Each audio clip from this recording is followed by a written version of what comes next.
3 4 5 पांचों बॉक्सेस बाहर रखवा फटाक से।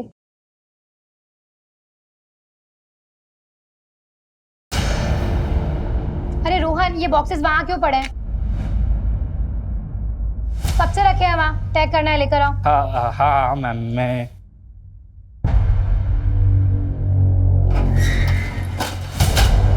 अरे रोहन, बॉस के कैबिन में क्यों लेकर जा रहे हो?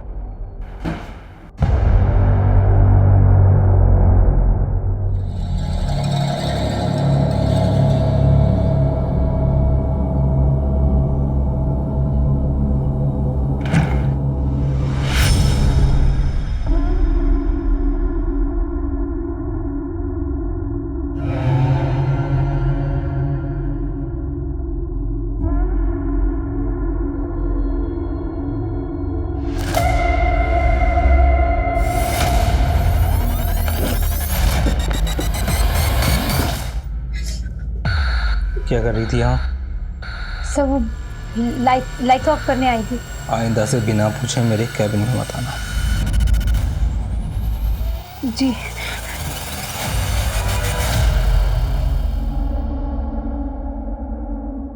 पल्लवी, तुम रो क्यों रही हो? जीजू, मैंने ऑफिस में ड्रग्स के पैकेट्स देखे। ड्रग्स? देखो, तुम ना इस समय बिल्कुल मत पढ़ना। तुम्हारा वो जो बॉस है ना प्रशांत, बहुत खतरनाक आदमी है। तुम ऐसा कुछ मत करना, मेरी मानो, कुछ मत करना तुम। मुझे बहुत डर लग रहा है जीजू। तुम डरो मत, मैं हूं ना तुम्हारे साथ। मैं तुम्हें कुछ नहीं होने दूंगा। अपनी हद में रह।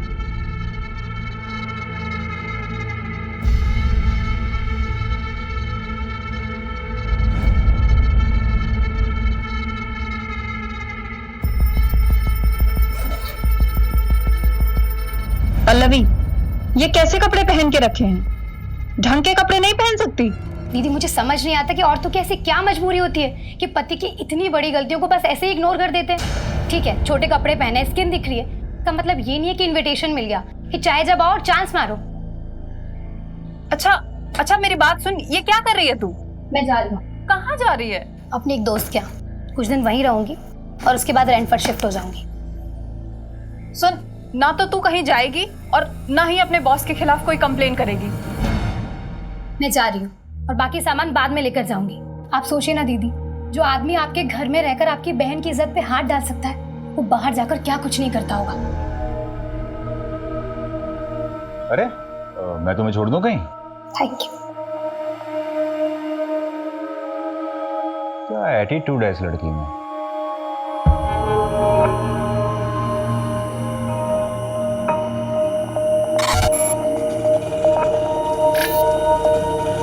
भैया, जानकी नगर जाएंगे। जानकी नगर की ऑटो यहाँ से नहीं मिलेगी मैडम, आगे से राइट मारिए, वहाँ से मिलेगी। Thank you.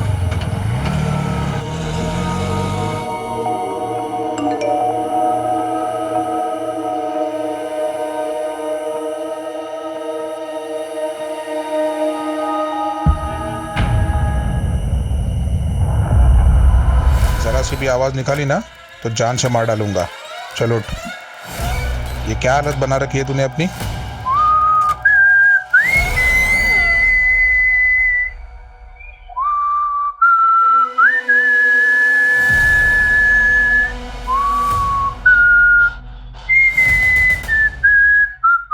क्या कर रही हो ये सब? प्लीज मुझे जाने दो, प्लीज।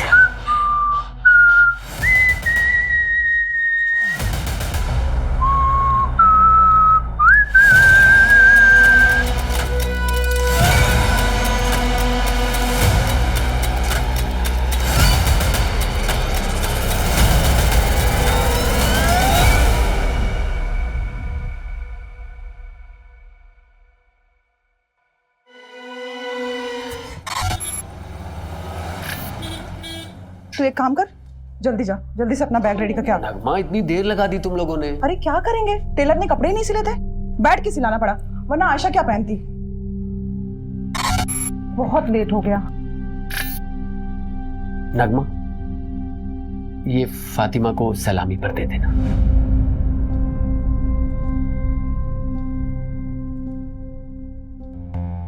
आमिर, ये तो बहुत महंगा लग रहा है, इसकी क्या जरूरत थी? हम उनको तोहफे में बहुत सारे कपड़े दे रहे हैं ना। नगमा, तुम्हारी खाला ने हमारे निकाह पर बहुत कीमती सेट दिया था, इतना तो करना ही चाहिए ना। कम से कम तुम उनके ताने सुनने से बच जाओगी। आमिर, लेकिन आगे आयशा का बोर्ड का एग्जाम है, इतने सारे खर्चे हैं, और वैसे भी शादी में बहुत खर्चा हो चुका है। मैं मैनेज करूंगा, तुम टेंशन मत लो। उज्जैन जाना है कि नहीं जाना? चलो जल्दी करो।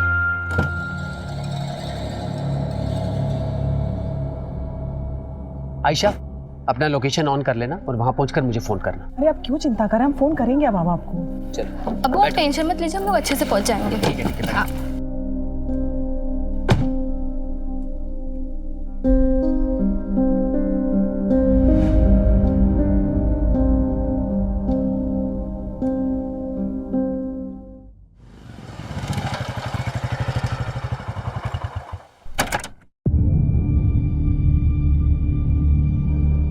अर्जुन, कल से काम पर मत आना, आकर अपनी सैलरी ले लेना।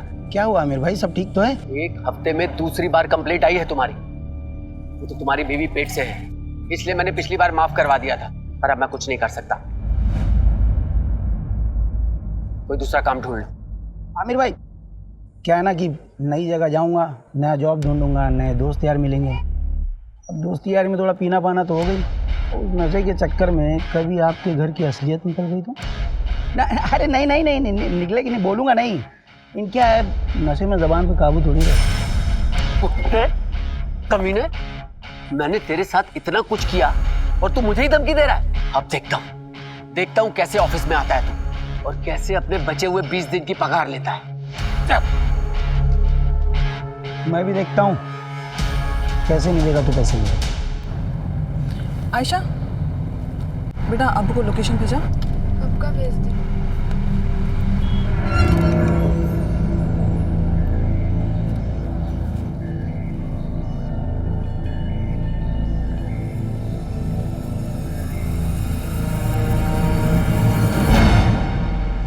Excuse me sir, payment.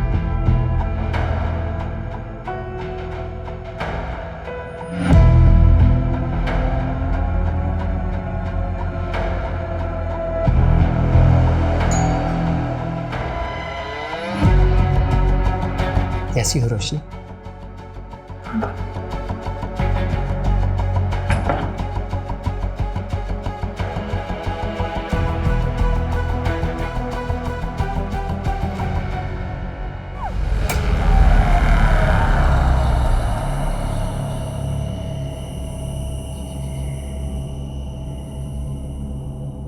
अरे रोशनी, इतना लेट? हाँ, वो आज ना ऑफिस में बहुत ज़्यादा काम था, इसलिए लेट हो गई। ठीक है, कल से ऑफिस मत जाना। पर और सुनो, अंदर ना मैंने मटन ला के रखा है, उसे बना दो जरा। निलय, सॉरी ना, आगे से मैं ध्यान रखूंगी। मैं ऑफिस से हमेशा टाइम पे आ जाऊंगी। पता है तुम्हें, बॉस ने मेरी सैलरी भी बढ़ा दी है। अच्छा, मैं मटन बना के आती हूँ।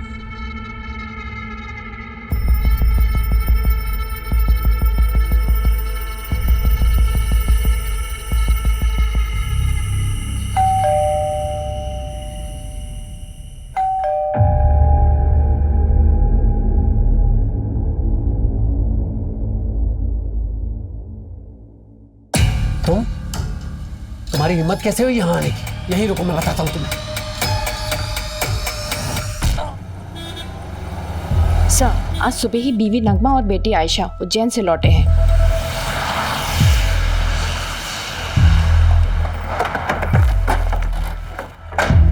चलो साइड हटो। क्या मिला लगा रखा? चलो हटो यहाँ से। आमिर उठ जाओ, क्या हो गया आपको? उठो आमिर, प्लीज उठ जाओ, क्या हो गया? ये क्या हो गया?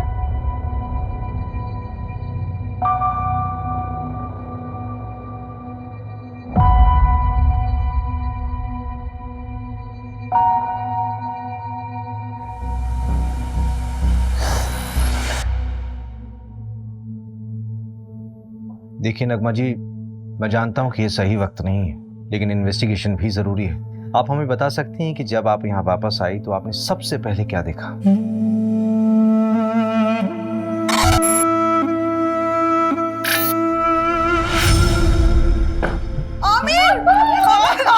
आमिर! हम जब यहाँ से गए तो सब कुछ बिल्कुल ठीक था। आमिर बहुत खुश थे। पता नहीं किसने ये सब कर दिया। सर, हमारे आने के पहले कुछ मोहल्ले वालों ने यहाँ भीड़ लगा रखी थी, पूरा क्राइम सीन कंटामिनेट कर दिया। ऐसा आई डाउट कि फॉरेंसिक वालों को यहाँ ज़्यादा कुछ मिलेगा। ठीक है, जो कुछ भी पॉसिबल हो उनको बोलो कि एविडेंस कलेक्ट करें। Okay sir.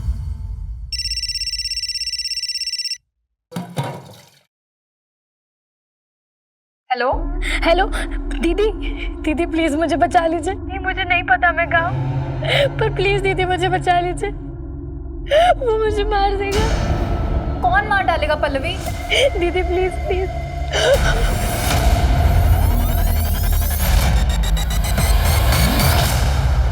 नहीं सर, हमें किसी पर कोई शक नहीं है। अच्छा, आप लोगों के उज्जैन जाने से पहले आमिर का किसी से लड़ाई झगड़ा हुआ था या फिर आपकी फैमिली में कोई इशू?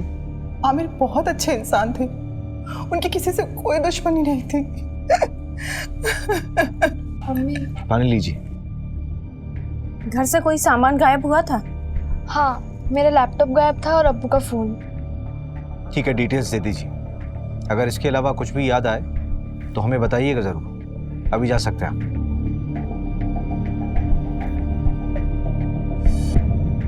मंजू, इस आमिर का बैकग्राउंड निकालो। Okay sir. आखिर ऐसा कौन हो सकता है जो उससे इतनी नफरत करता हो?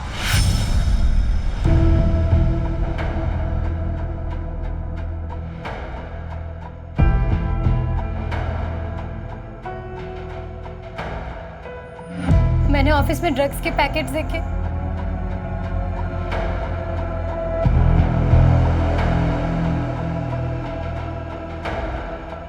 रोशनी?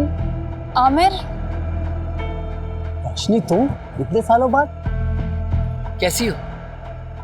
क्या बात है, कुछ परेशान लग रही हो। सब ठीक तो है ना? आमिर, मुझे तुम्हारी हेल्प चाहिए। हाँ हाँ बोलो।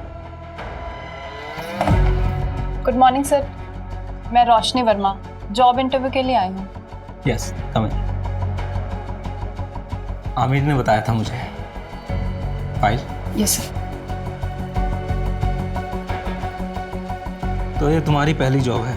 Yes sir. कंप्यूटर नॉलेज है? जी सर, पूरी मेहनत से काम करूँगी। मेहनत से नहीं रोशनी, स्मार्टनेस से काम करना होगा। करोगी ना? जी।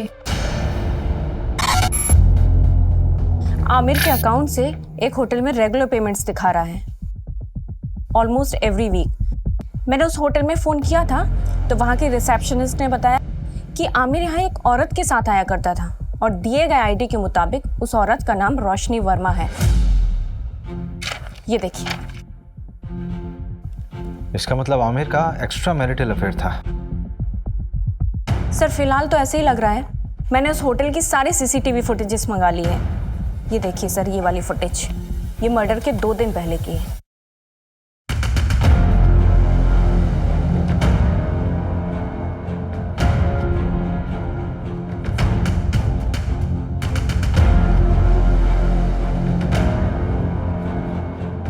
ये आदमी उसका पीछा कर रहा है। सर, इस आदमी की बॉडी लैंग्वेज बहुत डाउटफुल है। ऐसा लग रहा है जैसे ये इन पर नजर रखे हुए है।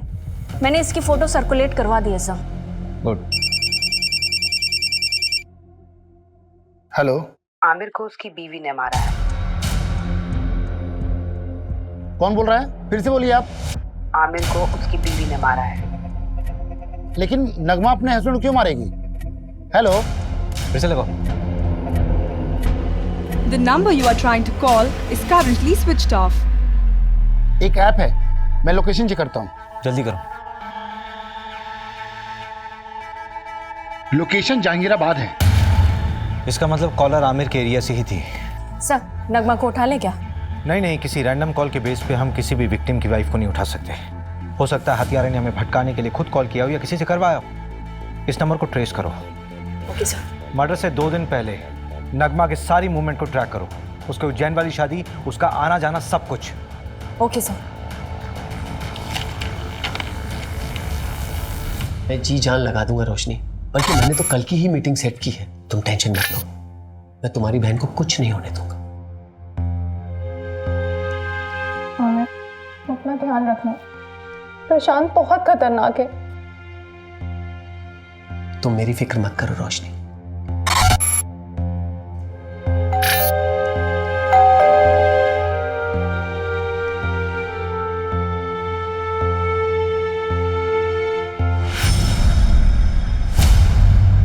हमारा कोई अफेयर नहीं था। मैं और आमिर तो एक कॉलोनी में रहते थे और बचपन से ही एक दूसरे को जानते हैं। और वापस अभी 4-5 महीने पहले ही मेरी उससे मुलाकात हुई थी। ये चोट कैसे लगी? क्या हुआ है? कुछ नहीं मैम, वो किचन में काम करते टाइम लग गया। तुमने कहा कि आमिर सिर्फ तुम्हारा दोस्त था, बचपन का दोस्त, तो फिर होटल में क्यों मिलते थे? क्या हुआ रोशनी? ये पुलिस क्यों आई है? तो आमिर का मर्डर हुआ है, उसी सिलसिले में पूछताछ करने के लिए आए हम लोग। कौन आमिर? वो मेरी कंपनी में सिक्योरिटी एजेंसी का सुपरवाइजर था। हाँ तो ये तुमसे पूछताछ क्यों कर रहे हैं? देखिए ये वहाँ ना 9 से 6 जॉब करने जाती है, रिश्तेदारी निभाने नहीं। तुम कभी मिले हो आमिर से? मैं क्यों मिलूंगा? आप लोग बात किसके बारे में कर रहे हैं मैं तो ये तक नहीं जानता। अच्छा, ये देखो, कुछ याद आया? चल आने चल। सर मैंने कुछ सब याद कराता हूँ, चल। अरे मेरी कोई गलती नहीं, मुझे क्यों लेके जा रहे हो? अरे मैंने कुछ नहीं किया, छोड़ो मुझे। सर मैंने आमिर का मर्डर नहीं किया है। अगर तूने आमिर का मर्डर नहीं किया तो तूने झूठ क्यों बोला कि तू आमिर को नहीं जानता? तो क्या सच बोलता? क्या आमिर मेरी बीवी के साथ होटल में जाता है? क्या करते आप लोग? सहानुभूति देकर छोड़ देते? नहीं ना। वैसे आमिर का मर्डर हुआ कभी है? 23 तारीख को। 23 तारीख को तो मैं यहाँ था ही नहीं, मैं तो इंदौर में था अपने दोस्त के यहाँ। चल नंबर बता तेरे दोस्त का। लिख लीजिए नंबर, लेकिन फोन नहीं लगेगा उसका। क्यों? क्योंकि वो दुबई चला गया है।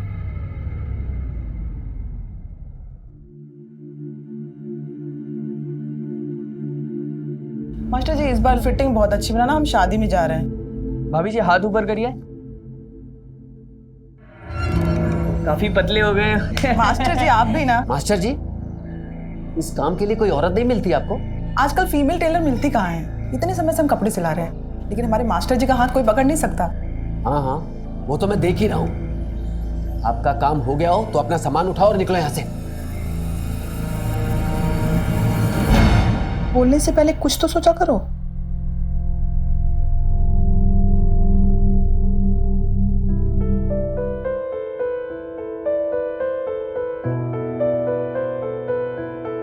हैप्पी बर्थडे नगमा। अभी तक नाराज हो नगमा? प्लीज मुझे माफ कर दो। और वो जो टेलर मास्टर के सामने आपने किया, वो क्या सोच रहे होंगे वो? अच्छा तो माफी से काम नहीं चलेगा तो मुर्गा बन जाता हूं मैं। अच्छा बस, अब ज्यादा नौटंकी करने की जरूरत नहीं है, चलो उठो। Happy birthday to you, happy birthday to you.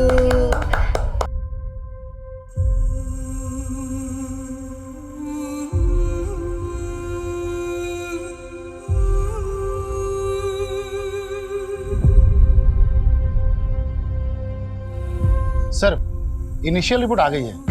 Aamir को करीब रात 11 से 1 के बीच मारा गया। जिस कैब से वो लौटे थे वो ट्रैक किया? नहीं, ऑनलाइन बुक कैब होती तो इजीली ट्रैक हो जाता। वैसे उज्जैन के सारे ड्राइवर से बात हो रही है। सर उज्जैन से एक और बात पता चली है। नगमा का शादी से पहले किसी फरहान नाम के लड़के से अफेयर था। तो शादी से पहले था ना? नहीं सर, अभी भी है। नगमा जिस शादी के लिए उज्जैन गई थी ना, वहां से 2-3 घंटों के लिए गायब थी, उसी फरहान से मिलने के लिए। फरहान? नगमा 2.5 लाख है, बाकी अगर और जरूरत पड़े तो बता देना। Thank you Farhan. लेकिन नगमा हम कब तक ऐसे चुप चुप के मिलते रहेंगे? थोड़ा वक्त दो मुझे फरहान। वैसे भी आयशा की जिम्मेदारी है मुझ पर। एक बार मैं आयशा का सब कुछ ठीक कर लूं, फिर देखेंगे। और वैसे भी मैं किसी को दुखी नहीं करना चाहती।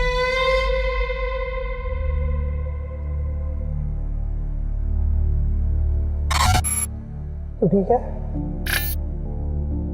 बैठ।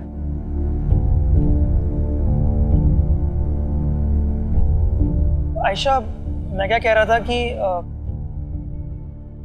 हमें ना आंटी से बात कर लेनी चाहिए। देख, अभी अब्बू तो नहीं रहे ना, और मेरे घर वाले भी उंगली उठाएंगे, तो उससे पहले हमें शादी कर लेनी चाहिए ना। तुम क्या बात कर रहे हो सूरज? पहले कब्र के फूल को तो सूख जाने दो।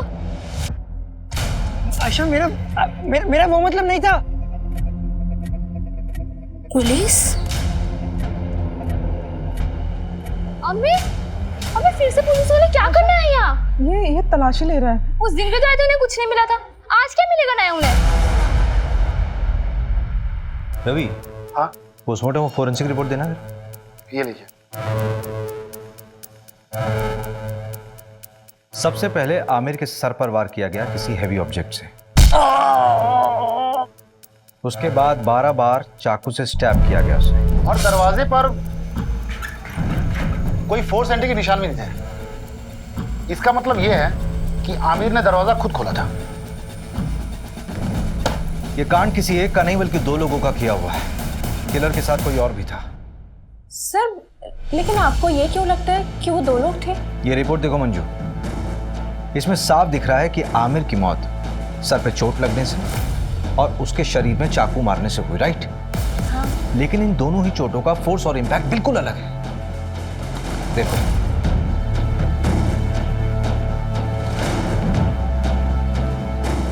एक काम करो, इस घर की एक बार फिर से अच्छे से तलाशी लो। ठीक है। Okay sir.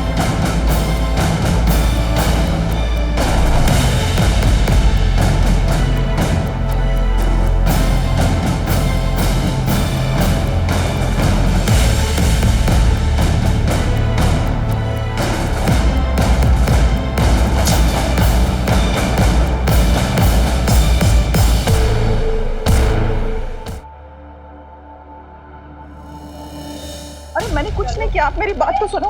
मैंने कोई खून नहीं किया। आयशा, आपको नहीं मार सकती है। हम तो शादी में उज्जैन गए थे, अम्मी नहीं कर सकती हैं। आयशा, उन्होंने कुछ नहीं किया। मैडम, मैंने कुछ नहीं किया। मेरी बच्ची अकेली है। अम्मी, अम्मी।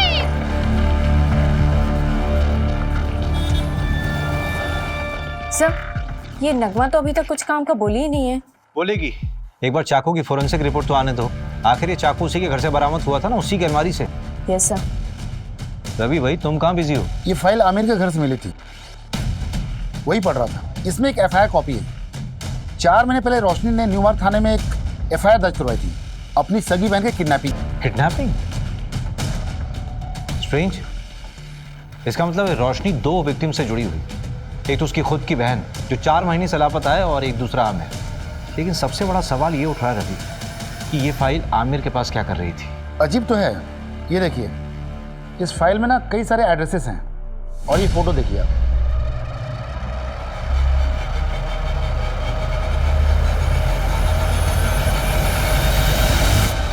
रवि, कहीं उस कॉलर के बोलने पे हम बहुत अलग तो नहीं जा रहे? हम नगमा से पूछताछ कर रहे हैं और मालूम चले कि केस कुछ और ही। एक काम करो, रोशनी को थाने बुलाओ। और सर, एक गार्ड के बारे में पता चला है, उसका नाम अर्जुन है। वो आमिर के अंडर काम करता है। उसका आमिर से झगड़ा भी हुआ था। मैंने कांस्टेबल सिन्हा को बोल दिया उसे उठाने को।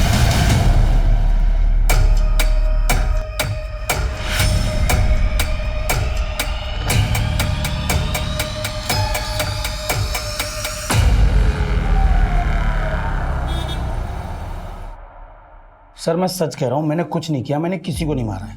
हाँ, आमिर से गुस्सा जरूर था क्योंकि वो नौकरी से निकालने की बात कर रहा था, और उसके मर्डर के बाद मुझे किसी ने नहीं बोला कि काम पे वापस मत आओ। हाँ, मेरा फायदा जरूर हुआ है, पर मैंने किसी को नहीं मारा है सर। ये तो तोते की तरह खुद ही सब कुछ बोल रहा है। हाँ सर, वो हमारे साथ का ही था। बस सुपरवाइजर बनने के बाद उसको अचानक बहुत गुस्सा आने लगा। हर छोटी छोटी बात पे चिढ़ जाता था। तेरे मुझसे ही पहली बार सुन रहा हूँ कि आमिर को गुस्सा आता था। हाँ सर, आप चाहे तो वो आयशा के बॉयफ्रेंड सूरज, हाँ सूरज से भी पूछ सकते हैं। मैंने ही पकड़ा था उन दोनों को मार्केट में, और आमिर को खबर देके मैंने ही बुलाया था। गैर मजहबी लड़के के साथ घूमती है, ये आजादी दी थी मैंने तुझे। मेरे नीचे काम करने वाला अर्जुन ये मुझे फोन करके बताता है कि अपनी बेटी को संभाल लो। क्या इज्जत रह गई? सर, हम शादी करना चाहते हैं सर। मैं प्यार करता हूं इसमें सर। आज के बाद इसके साथ नजर आया ना तो जान से मार दूंगा तुझे। सर प्लीज, भाग यहाँ से। पल्लवी के लिए मैं कहाँ कहाँ नहीं भागी सर, पर किसी ने मेरी मदद नहीं की। सिर्फ आमिर मेरी मदद कर रहा था। पल्लवी की कोई दोस्त थी जहां वो गई थी, उसका नाम या पता मालूम चल सकता है? पता नहीं, उस दिन पल्लवी ने मेरे किसी मैसेज का रिप्लाई नहीं किया। मुझे लगा शायद गुस्सा है इसलिए नहीं किया। फिर अचानक एक दिन कॉल आई और तब मुझे पता चला कि वो किडनैप हुई है। पर प्लीज दीदी मुझे बचा लीजिए, वो मुझे मार देगा। मुझे पता है सर, ये सब उस प्रशांत का किया धरा है। मेहनत से नहीं रोशनी, स्मार्टनेस से काम करना होगा। नाम के लिए तो उसकी एक कुरियर एजेंसी है, लेकिन असली पैसा ड्रग्स बेच के कमाता है। कुरियर बॉक्सेस में ड्रग्स डाला जाता है और लोगों को कुरियर की तरह डिलीवर किया जाता है। और क्योंकि ये सब लोकल डिलीवरी होती है इसलिए कभी चेकिंग में भी नहीं आता। पल्लवी ने ड्रग्स देख लिया था। सब मेरी गलती है सर, मुझे उसे अकेले जाने ही नहीं देना चाहिए था। मेरी मदद तो पुलिस ने भी नहीं की। प्रशांत का नाम तक नहीं लिखा है एफआईआर में। उल्टा मुझसे कहने लगे कि तुम्हारी बहन किसी के साथ भाग गई होगी। हम ढूंढेंगे उसे, इट्स अ प्रॉमिस। तो जब हम तुम्हारे घर आए थे तब क्यों नहीं बताया था ये सब? आमिर, ये देखो, किसी बैंक का अकाउंट नंबर है, SRV बैंक। रोशनी, ये स्विट्जरलैंड का बैंक है। एक मिनट, ये डायरी जहां से उठाई है वहीं रख दो।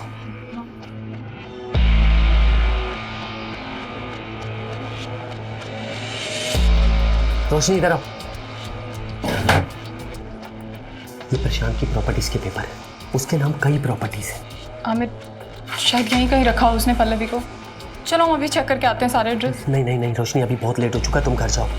लेकिन मेरे पल्लवी, हड़बड़ी का काम नहीं है, बहुत रिस्की है। हम लोग कल मिलेंगे। चलो अभी इसको वापस रखो।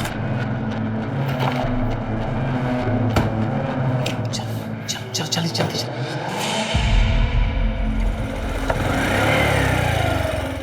रोशनी, मैंने 3 प्रॉपर्टीज देखी हैं जो काफी टाइम से खाली पड़ी है। उनमें से एक ही है। चलो पहले ये चेक कर लेते हैं।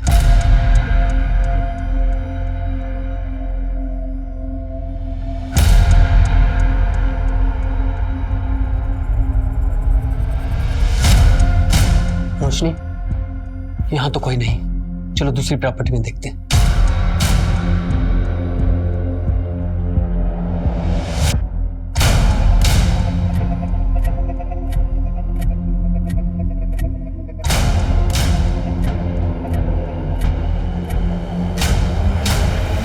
रोशनी, ये जगह सेफ नहीं है।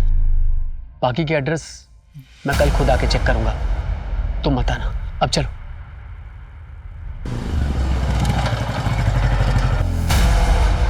रोशनी, तुम टेंशन मत लो, मैं पल्लवी को ढूंढ लूंगा। आमिर, अभी मैं घर निकलती हूँ। अगर निलय मुझसे पहले आ गया ना तो बहुत प्रॉब्लम हो जाएगी।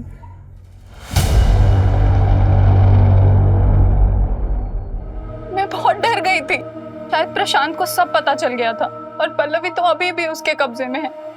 आमिर को भी उसने मरवा दिया। सब मेरी वजह से हुआ है। वो प्रशांत कुछ भी कर सकता है। पता नहीं अब पल्लवी मुझे कभी मिलेगी भी या नहीं। आमिर के अलावा तो किसी को नहीं पड़ी थी उसे ढूंढने की। हम ढूंढेंगे उसे, इट्स अ प्रॉमिस। आप चिंता मत कीजिए, आप जाइए, पल्लवी को ढूंढना हमारी जिम्मेदारी है।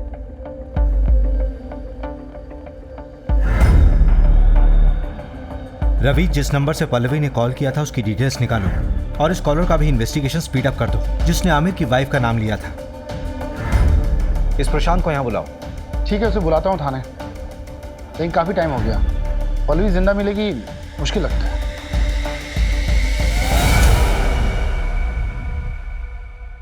और इंस्पेक्टर साहब, बीवी बच्चे कैसे हैं आपके? बहुत अच्छे। अच्छे रहे तो कितना अच्छा है ना? धमकी दे रहा? अरे नहीं नहीं नहीं इंस्पेक्टर साहब, ऐसा आप कैसे कर सकता हूँ? आप बताइए क्या सेवा कर सकता हूँ आपकी? आमिर को जानता है? हाँ, हमारे यहाँ की सिक्योरिटी का सुपरवाइजर था, लेकिन सुना है बहुत बुरी तरह से मर्डर हुआ है उसका।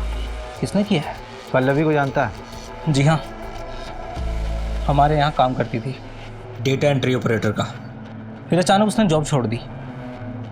उसने मारा आमिर को। ज़्यादा स्मार्ट बनने की ज़रूरत नहीं है, सीधे सीधे बता कि तुझे कब पता चला कि आमिर तुझे इन्वेस्टिगेट कर रहा था। आमिर के लिए मैं भगवान था, वो मुझे इन्वेस्टिगेट क्यों करेगा? ऐसा कौन सा भगवान वाला काम किया आपने?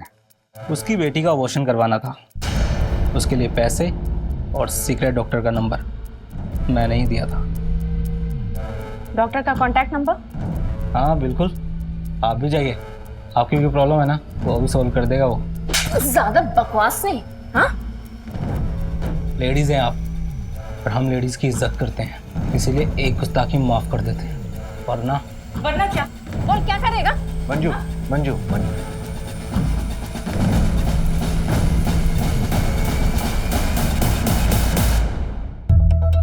नहीं सर, हमारे यहाँ ऐसा कुछ भी गलत काम नहीं होता। एक तो बिना पुलिस को इन्फॉर्म किए एक नाबालिग लड़की का अबॉर्शन करा दिया, ऊपर से झूठ बोल रहे हो। अभी तो सिर्फ तुम्हारा लाइसेंस रद्द करूंगी, अगर और झूठ बोला ना तो सीधा जेल में डाल दूंगी।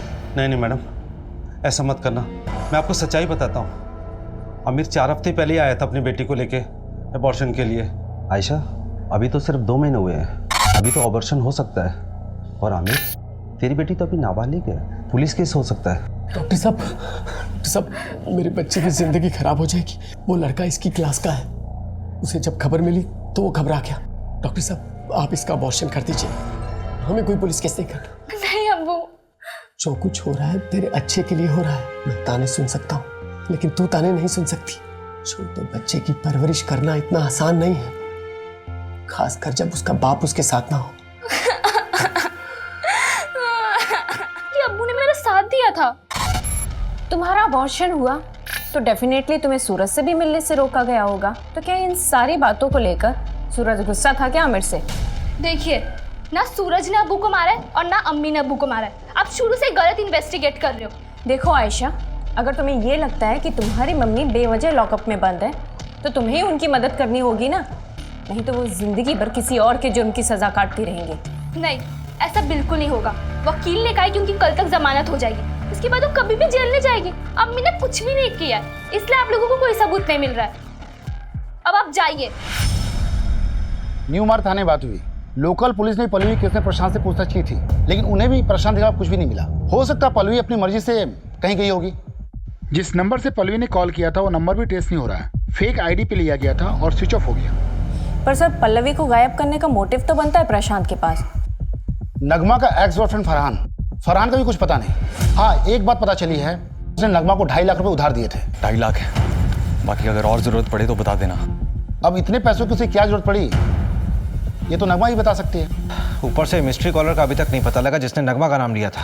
टेक्निकल टीम ने बताया कि यूज किया हुआ सिम और फोन दोनों ही फर्जी तरीके से खरीदे गए थे। हो सकता है बाद में डिस्ट्रॉय कर दिए होंगे, क्योंकि दोबारा उनसे कॉल नहीं हुआ है।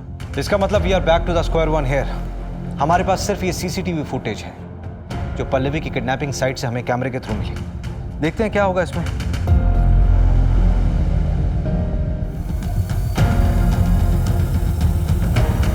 इन दोनों ऑटो वालों से भी न्यू मार्ग पुलिस ने बात की थी। पल्लवी ने यहीं पे उन 2 ऑटो वालों से बात की थी। इसी कैमरे का फुटेज देखा था ना हमने। हाँ, फुटेज के मुताबिक पल्लवी ने यहाँ से राइट लिया हो, लेकिन आगे तो कॉलोनी का एंड हो रहा है, आगे का पूरा रास्ता सुनसान है। पल्लवी यहाँ से कहाँ गई होगी? यहाँ से सीधे कुछ दूरी पर एक बहुत बड़ी फैक्ट्री है जो अब खंडर बन चुकी है, वहाँ चलकर देखें क्या? चल।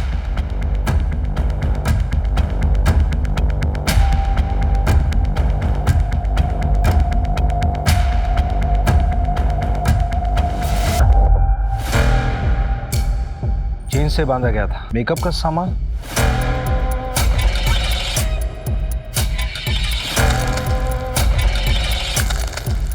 ये न्यूज़पेपर 3 हफ्ता पुराना है, इसका मतलब कम से कम 3 हफ्ता पहले कोई यहाँ होगा। कहीं किडनैपर्स ने पल्लवी को यहाँ तो नहीं रखा होगा। सबसे पहले तो ये पता करो कि प्रॉपर्टी किसके नाम पे है। ठीक है, जल्दी। रवि, इंजेक्शन।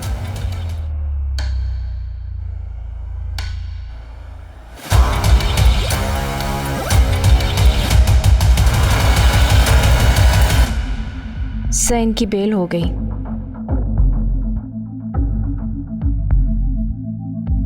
मेडिसिन की बाहर की लिस्ट आई है। कोई लीड मिला प्रशांत से कनेक्टेड? एक लीड है, नाम देखकर आप हैरान हो जाएंगे। हाईलाइटेड नाम देखिए। ये आमिर इंजेक्शन खरीदता था? हाँ सर, हो सकता है कि ये प्रशांत ने मंगवाया हो। प्रशांत ने आमिर की मदद की थी वो आयशा के अबॉर्शन केस में, तो शायद इसलिए आमिर ने उस एहसान के चलते प्रशांत का ये काम किया हो। और हो सकता है आमिर को ये पता भी ना हो कि वो इंजेक्शन क्यों खरीद रहा है, क्योंकि वो खुद पल्लवी को ढूंढ रहा था। लेकिन प्रशांत के खिलाफ हमारे पास कोई सबूत नहीं है। एक है, हल्का कनेक्शन है, पर एक मिला है। जिस लोकेशन में पहुंचे थे वो एक कंस्ट्रक्शन कंपनी के अंडर है, गंगवार कंस्ट्रक्शन।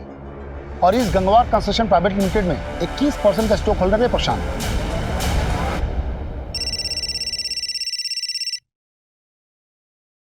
हेलो, गाड़ी में बैठो।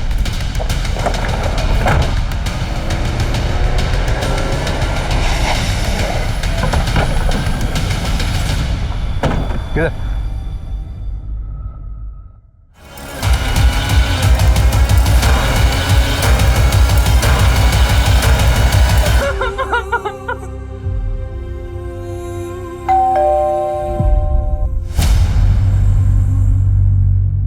आप लोग फिर से? इस बार तुम्हें बेल नहीं होने वाली। चाकू की फोरेंसिक रिपोर्ट आ गई है, तुम्हारे फिंगरप्रिंट्स मैच हुए हैं। फोरेंसिक रिपोर्ट के मुताबिक इस चाकू में जो खून मिला है उस खून में हीमोग्लोबिन लेवल कम है और ब्लड क्लॉट थोड़ा ज्यादा।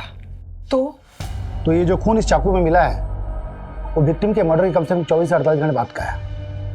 मतलब पोस्टमार्टम के बाद का ब्लड है। आमिर को उसकी बीवी ने मारा है।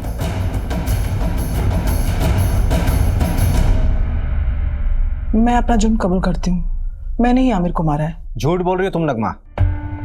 मर्डर रात के 11 बजे से 1 बजे के बीच में हुआ। रात के 10 बजे तो तुम देवास टोल क्रॉस कर रही थी और रात के 2 बजे सीहोर टोल। इसका मतलब ये हुआ कि जब मर्डर हुआ उस वक्त तुम रास्ते में थी और करीब 3:30 बजे तुम घर पर वापस लौटी।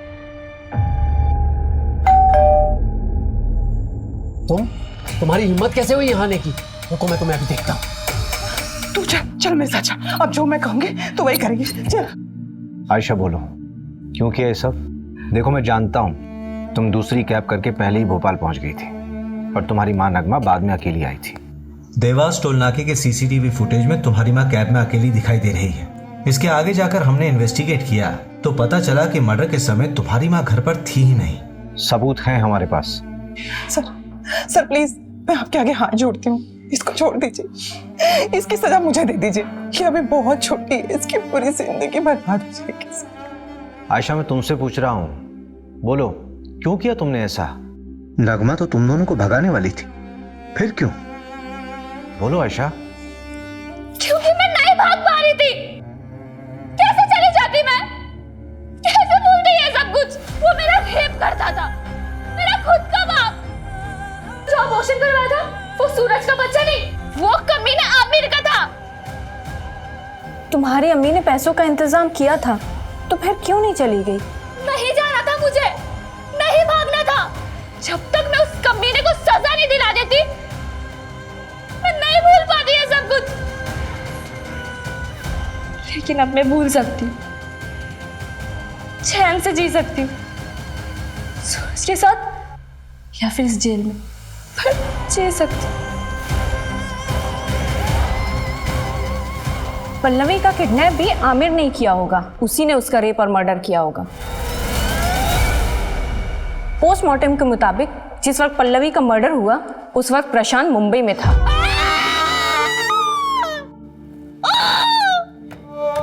जिस तरह से इस केस में आरोपी खुद इस केस का सबसे बड़ा पीड़ित साबित हुआ है और पीड़ित इस समाज का सबसे बड़ा दरिंदा, उसको देखते हुए इस केस को रेयर ऑफ द रेयरेस्ट की श्रेणी में रखना गलत नहीं होगा।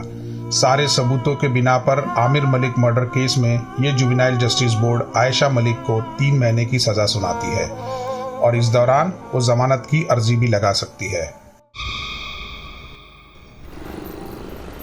सब inspector Sandeep Gawai, PSI at Belkadi police station. Sir वो टॉपर थे स्टाफ सिलेक्शन में, ईमानदार एंड ऑनेस्ट मैन। बॉडी कब मिली? सकाळी 7:30 के आसपास। सुनसान सड़क थी सर। लोकल पुलिस का कहना है कि हिट एंड रन केस हो सकता है। हिट एंड रन है या कुछ और, इसका पता हम लगाएंगे सुधार। हो सकता है जो उन्हें 6 दिख रहा हो असल में वो 9 हो। उनके सीनियर से पता चला है वो काफी आइडियल पर्सन थे। कहीं पढ़ा था sir, ideal is not a real.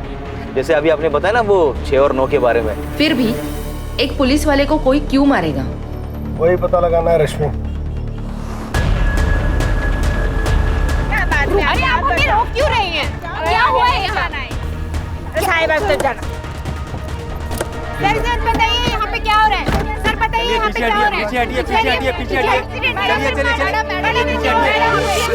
रुको, देखिए मैं पत्रकार तो हूँ नहीं जो यहाँ वहाँ की बातें सुन के स्टेटमेंट बना दूँ। पुलिस वाला हूँ, अभी अभी आया हूँ, जांच करूंगा, उसके बाद ही कुछ कहूंगा। रवि साहेब, ये है Vijay Sharma. Hello sir. Sub inspector Rashmi आणि API सिद्धार्थ. काय वाटतंय नितिन? सर विश्वास बसत नाहीये. हमारा तो पूरा डिपार्टमेंट शॉक है. आज सवेरे कुछ बच्चे लोग यहाँ खेलने आए थे, उन्होंने इन्फॉर्म किया. सर देखने में तो ये हिट एंड रन का केस लगता है. और वहाँ वो टायर के निशान देखे तो लगता है सर कोई मीडियम साइज का ट्रक या तो फिर टेम्पो होगा.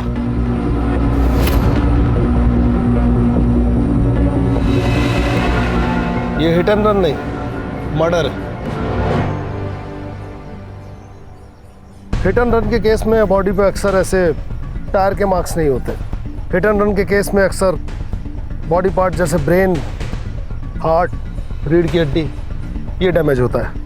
इसे किसी ने यहाँ लिटाया है और उसके बाद इस पे ट्रक चलाया है. सर बहुत ही बहरे में से मारा है. ठीक से चेक करो इसे.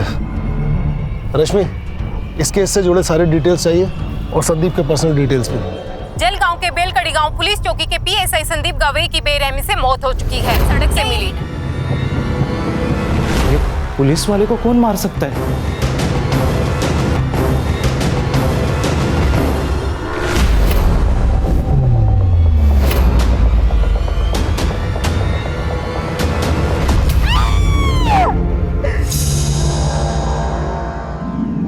सर, संदीप की माँ ये मानने को तैयार ही नहीं है कि संदीप की मौत हो चुकी है. कैसे मानेगी सर? संदीप के सिवा उसका दुनिया में कोई नहीं था. अगले हफ्ते संदीप की शादी थी. नितिन सर, शादी में सिर्फ लड्डू खाने मत आना. 2 दिन पहले सब काम करने के लिए आना है. हो काकू, पक्का आऊंगा, नक्की. काकू बोल के मस्का मत लगाओ. आना है मतलब आना है. ये देखो, मेरा बेटा आ गया. आप लोग नहीं आएंगे ना तो ये शादी के फेरे भी नहीं लेगा. तू यहाँ भी शुरू हो गई. अरे नितिन सर, सॉरी आप प्लीज, तू चल घरी. अरे मी नाही बोलत होते. नितीन सर हळदीला पण यायचं. अरे मला सांगू दे, असं काय करतो तू? संदीप ऐसे किसी केस में इन्वेस्टिगेशन कर रहा था जिसमें उसकी जान को खतरा हो? नहीं सर, पर हाँ वो प्राइवेटली कुछ ढूंढ रहा था. उसके बारे में मुझे कुछ नहीं पता. हाँ सर, 3 महीने पहले सर का यहाँ पोस्टिंग हुआ था, तब से मैं उनके साथ हूँ. लेकिन मुझे भी पता नहीं चला कि वो आखिर ढूंढ क्या रहे हैं. नितिन, तुम्हारे हिसाब से संदीप ऑनेस्ट, स्ट्रिक्ट और उसूलों वाला इंसान था. फिर ये लुका छिपी क्यों? ऐसा कौन सा केस था जो उसने तुम्हें बताना भी जरूरी नहीं समझा? सर, कल शाम 7:30 बजे प्रिया साठे नाम के किसी लड़के ने संदीप को कॉल किया था. मैंने कॉल लॉग चेक किए तो पता चला कि पिछले 4 दिनों से उनकी कंटिन्यूअसली बातें चल रही थी. संदीप के फोन की पूरी CDR मुझे चाहिए. जी सर.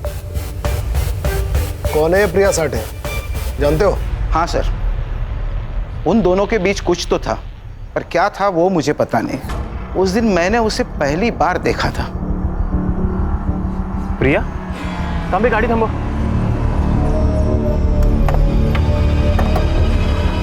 प्रिया,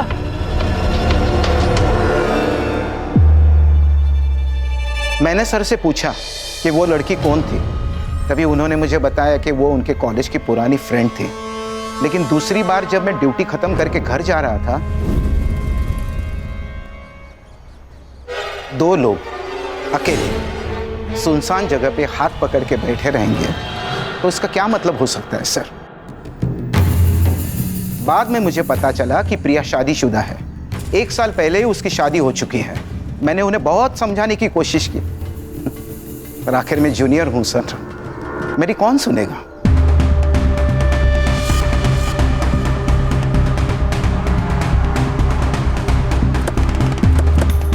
तुम्हारा संदीप के साथ क्या रिश्ता था? हम कॉलेज के दोस्त थे. कॉलेज के बाद किसी से कांटेक्ट नहीं था. हम दोनों भी अभी कुछ हफ्तों पहले ही मिले थे. तुम्हारे पति को पता है तुम्हारे और संदीप के बारे में? नहीं, मैंने उन्हें कभी नहीं बताया. क्यों? क्योंकि मुझे जरूरी नहीं लगा. संदीप और मैं दोस्त है, इससे आप लोगों को क्या प्रॉब्लम है? मैडम, जब दोस्त का मर्डर हो जाएगा तो सवाल उठेंगे और प्रॉब्लम भी होगी. लेकिन मुझ पर क्यों? हो सकता है कि आप दोनों का रिश्ता दोस्त से बढ़कर था और आप दोनों के इस रिश्ते के बारे में आपके पति मकरंद को इस बात का पता चल गया और उसने गुस्से में आकर संदीप का खून कर दिया. ये आप क्या बोल रहे हो? धोखा अक्सर मतलब पूरा होने के बाद ही दिया जाता है. ऐसा कौन सा मकसद था मैडम जो संदीप ने पूरा कर दिया था? बंद कीजिए ड्रामा. संदीप मेरे भाई की तरह था. तो आपके भाई साहब के बारे में आपके पतिदेव को आपने क्यों कुछ नहीं बताया? क्यों सब छुपा के रखा? मुझे काहीतरी होतच ना। ऐसा कुछ नहीं है, मकरंद से मैं प्यार करती हूँ और हम दोनों खुश हैं। करता क्या है ये मकरंद? जी, उनका दाल चावल का होलसेल का बिजनेस है और उसी सिलसिले में उनका जलगांव जाना होता है। मोबाइल नंबर दीजिए उनका। सर, मुझे तो लव ट्रायंगल की बू आ रही है। लव ट्रायंगल में किसी एक का मरना तय है, ये तो इतिहास में लिखा हुआ है। सुतार, इस मकरंद और संदीप के बारे में सारी डिटेल पता करो, और रश्मि, प्रिया के बारे में सब पता करके बताओ। सर, ये प्रिया तो डॉक्टर राजा आठवले की बेटी है। कौन है डॉक्टर राजा आठवले? सर, कहने को तो ये डॉक्टर है, लेकिन लोग इसे देव मानुस कहते हैं। आरटी एक्टिविस्ट है, लोगों की काफी मदद करता है, लेकिन सर पुलिस से इसकी नहीं बनती, क्योंकि इन्हें हर पुलिस वाला बिका हुआ और करप्ट लगता है।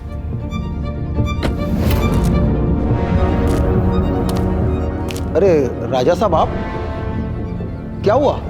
क्या हुआ तुम्हें नहीं पता? जब जनता का सेवक ही जनता की सेवा ना करे तो मुझे तो आना ही पड़ेगा ना। ये मंजरी है, इसके पुरखों की जमीन को एक लोकल गुंडा हड़पना चाहता है। इसने कंप्लेंट दी पर तुम लोगों ने कोई एक्शन नहीं लिया। दरअसल राजा साहब, वो हुआ ये कि क्या क्या वो क्या मतलब, ये विधवा है तो इसकी कंप्लेंट को तुम सीरियसली नहीं लोगे? ये मत समझना कि अकेली है, इसका भाई अभी जिंदा है, राजा आठवले। और सुनो, अगर कल तक उस रघु का तुमने कोई बंदोबस्त नहीं किया ना, तो परसों बिना बताए अपना रेजिग्नेशन डाल देना। रश्मि, ये तो एक अलग ही एंगल निकल के आ गया। कहीं ऐसा तो नहीं कि प्रिया के पिता डॉक्टर राजा आठवले को संदीप और प्रिया के बारे में पता पड़ गया और उसने गुस्से में आकर संदीप को मरवा दिया? सर, कहने को तो बहुत कुछ हो सकता है, लेकिन हम उस पर डायरेक्ट डाउट नहीं ले सकते। बड़े चाहने वाले हैं उसके। सर, अगर वो इन्वॉल्व है तो पूरे सबूत के साथ जाना पड़ेगा। कहाँ है इस डॉक्टर साहब और देव मानुष का क्लिनिक? आ जाओ। सर, आप निकल रहे हैं? हाँ, आज थोड़ा लेट हो गया। वो मैं आपके लिए मच्छी करी लेकर आई थी। अरे वाह, मतलब तुम्हें मेरा वीक पॉइंट मालूम है कि मुझे मच्छी करी बहुत पसंद है, वो भी तुम्हारे हाथों की। तो ठीक है, थोड़ा लेट और सही। एक काम करो, तुम प्लेट्स लगाओ, मैं हाथ धो कर आता हूँ, ठीक है?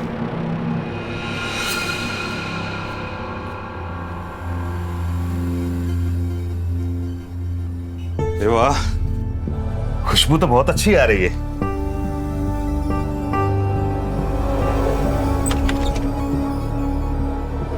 अरे भाई को आना, देख रुक्मिनी फिश फ्राई से लेकर आई है। ताई, या ना, मैं आपके लिए भी प्लेट लगाती हूँ। रहने दो रुक्मिनी, इतने प्यार से जिनके लिए लाई हो उन्हीं को खाने दो, कहीं कम ना पड़ जाए। क्या बोले जा रही हो, पागल हो क्या?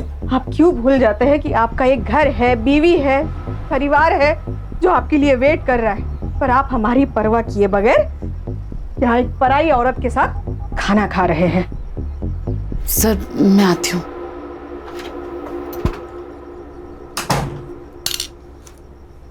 मेघा, बोलने से पहले सोच तो लिया करो। कोई विधवा है, उसकी कोई फैमिली नहीं है, अपने पैरों पर स्टैंड हो जाए इसलिए मैंने उसे नौकरी दी, इज्जत की जिंदगी दी। तो तुम हम दोनों के बारे में, शर्म आती है मुझे तुम्हारे ऊपर। तो क्या कहूँ, सुबह क्लिनिक के लिए जल्दी चले जाते हो, रात में लेट आते हो। पेशेंट होते हैं मेघा, इसलिए देर हो जाती है। गंद भरा है तुम्हारे दिमाग में, निकालो से बाहर।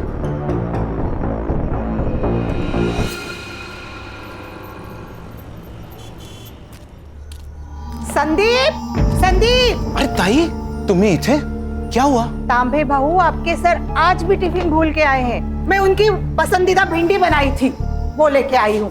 कहाँ है संदीप? वो ताई, वो अभी पेट्रोलिंग के लिए गए। तो एक काम करो तांबे भाऊ, उसको फोन करके बुला लो। मैं तब तक खाना लगाती हूँ। फोन नहीं लग रहा काकी, आप खाना रख दीजिए, मैं उसे बता दूंगा। फोन नहीं लग रहा है? ठीक है बड़े साहब, आप ना उसे याद से खाना खाने के लिए बोल देना, भूल जाएगा नहीं तो। तांबे भाऊ, खीर खाई हा? सर, आपने झूठ क्यों बोला? उन पर क्या बीत रही है इसका अंदाजा हम नहीं लगा सकते। कभी कभी दिल से भी सोचना पड़ता है। सर, संदीप के पहले और कुछ अभी के केसेस देख रहा था, देखिए क्या आता है। देव मानुस ने मेरा बलात्कार किया है। किसने की है कंप्लेन? सर, वो तो मालूम नहीं, क्योंकि ये कंप्लेंट शिकायत पेटी में पड़ी थी। लेकिन जिस औरत ने यह कंप्लेंट की वो सामने आई ही नहीं। संदीप सर ही इस केस का इन्वेस्टिगेशन कर रहे थे। राजा साहब को छोड़ दो। अरे उन्होंने कुछ नहीं किया। क्या कहा? किसी ने मेरे खिलाफ रेप की कंप्लेंट की? हाँ। अच्छा, एक काम कीजिए, जिसने कंप्लेंट की है उसको यहाँ पुलिस स्टेशन में अभी बुलाइए। सच का सच और झूठ का झूठ सब क्लियर हो जाएगा। देखिए, हम उसे यहाँ नहीं बुला सकते। सर, बाहर बहुत सारी औरतें आई है, नारे लगा रही है, धमकी दे रही है, इन्हें छोड़ने के लिए कह रही है। सर, मुझे डर लग रहा है कहीं वो औरतें अंदर ना आ जाए। छोड़ो, छोड़ो। राजा साहब को छोड़ दो, उन्होंने कुछ नहीं किया है। ऑफिसर, मेरे पति को सब लोग देव मानुस कहते हैं और आप उन्हीं पर गलत इल्जाम लगा रहे हैं। देखिए, मैं सिर्फ अपना काम कर रहा हूँ। इनके खिलाफ कंप्लेन आई है तो इंक्वायरी के लिए इन्हें यहाँ बुलाना पड़ा। इंस्पेक्टर साहब बिल्कुल सही कह रहे हैं। तुम सभी लोग बाहर जाओ, चलो बाहर जाओ, चलो। इंस्पेक्टर साहब, पूछिए, आपको जो कुछ पूछना है। पूछताछ हुई पर कुछ हाथ नहीं लगा। जिस लड़के ने कंप्लेंट की थी वो सामने आई ही नहीं और फिर केस बंद हो गया। क्या करें सर, इस शहर के आधे लोग डर की वजह से कंप्लेंट ही नहीं करते। ये भी तो हो सकता है कि तुम जैसे डर कह रहे हो हालात वही हो। लेकिन सर, ये भी तो हो सकता है कि वो कंप्लेंट ही झूठी हो। मेरा मतलब है, हर अच्छा काम करने वाले आदमी के दुश्मन भी बहुत सारे होंगे। और सर, आजकल तो हर कोई लड़की ये कहती है कि मेरा रेप हुआ है। क्या बात कर रहे हो सिद्धार्थ? कोई लड़की ऐसा झूठ नहीं बोल सकती, उसके लिए बहुत बड़ी बात है।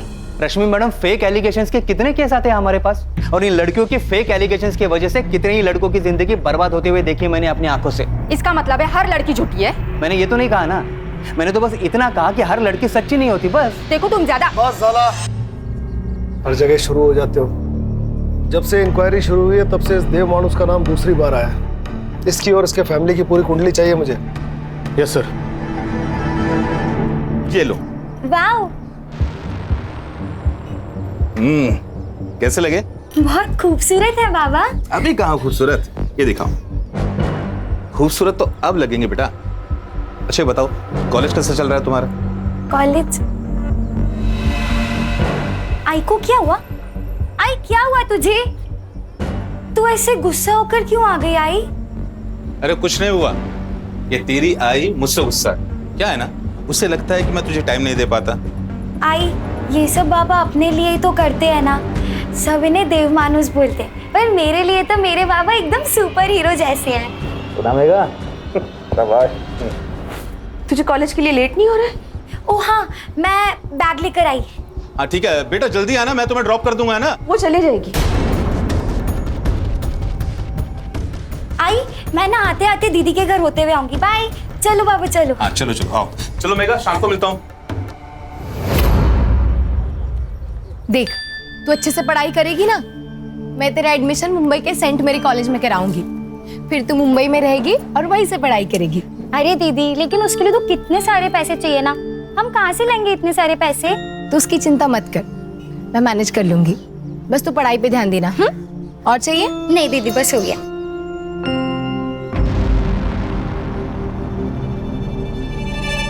ये कंगन कब खरीदे? ये तो मुझे आज सुबह ही बाबा ने दिए। कितने खूबसूरत है ना। निकाल कर फेंक दे। यहाँ हर चीज की कीमत चुकानी पड़ती है नीतू। बिना मतलब के यहाँ कोई किसी के लिए कुछ भी नहीं करता। दीदी, वो बाबा है हमारे सौतेले। और मैं इतना गुस्सा क्यों कर रही हूँ ना, तेरी माँ से जाके पूछ। मुझे किसी से कुछ नहीं पूछना। तू जलती है मुझसे क्योंकि बाबा ने तुझे कुछ गिफ्ट नहीं दिया, मुझे कंगन दिए, इसलिए जा रही हूँ मैं। नीतू, नीतू बात सुन मेरी। नीतू,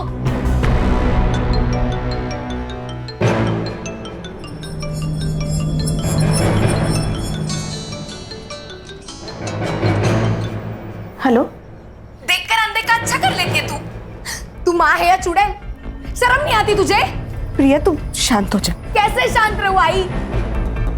पहले बालिया, अब ये कंगन, ये सब किस और जा रहा है ना, सब समझ रही हूँ मैं।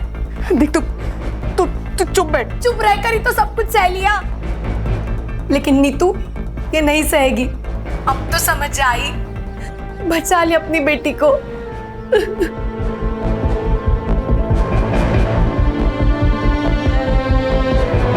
सर, पोस्टमार्टम रिपोर्ट के अनुसार संदीप की मौत रात को 11 से 3 बजे के बीच हुई। एक्सीडेंट? नहीं सर, आपने बिल्कुल ठीक कहा था। यहाँ सर के पीछे वार किया गया था सर, और सर बेहोशी की हालत में उसके ऊपर ट्रक चलाया गया। कौन कर सकता है ये सब? प्रिया, मकरंद या फिर डॉक्टर राजा अठावले? सर, संदीप के कॉल लोकेशन के हिसाब से वो मर्डर वाले दिन रात को 9:30 बजे अपने घर से निकला था और डॉक्टर राजा के क्लिनिक गया था। तब से उसका फोन स्विच ऑफ है। इसका मतलब सर जो कुछ भी हुआ है वो सुनसान सड़क और क्लिनिक के बीच हुआ है। सुतार, कुछ ज्यादा ही शरीफ नहीं है देव मानुस। एक औरत इसके खिलाफ कंप्लेन करती है, संदीप की मौत इसके क्लिनिक की ओर इशारा करती है। सर, ऐसे साधु संत बाबा बहुत देखे हैं मैंने जिंदगी में। एक बुरा काम छुपाने के लिए 10 अच्छा काम करेंगे। सर, अगर ये दोषी हुआ ना तो सबसे पहले इसको मैं ही मारूंगा सर। मैं मारूंगा? आपको लगता है संदीप को मैंने मारा? हो सकता है। उस दिन रात 10 बजे संदीप आपकी डिस्पेंसरी के आसपास था, फोन भी यहीं बंद हुआ। जो कुछ हुआ यहीं हुआ। देखिए, मेरा क्लिनिक मार्केट के बीचों बीच है। और जहां तक मेरी बात है, मैं लगभग रात को 9:40 पर एक पेशेंट विजिट पे गया था। पेशेंट का नाम? शोभा वैद्य। रश्मि, शोभा वैद्य से मिलो और इस डॉक्टर अठावले की उस रात की लोकेशन वेरीफाई करो। या तो ये बहुत बड़ा शातिर है या फिर सच में देव मानुष। हो सकता है कि सर शिकायत पेटी की कंप्लेंट जेन्युइन हो और उसका इस केस से कोई रिलेशन ही ना हो सकता है। एक काम करो सिद्धार्थ, पिछले 6 महीने में डॉक्टर अठावले को जिन औरतों ने रेगुलर विजिट किया है उनसे पूछताछ करो, उनके हैंडराइटिंग सैंपल्स लो और उसे उस लेटर से मैच करो। ये इस केस को नई दिशा दे सकते हैं। पिछले 6 महीने में जो भी सुसाइड और मिसिंग केस हुए हैं उन सब की फाइल तांबे से लो, कुछ ना कुछ जरूर मिलेगा। समझ गया सर।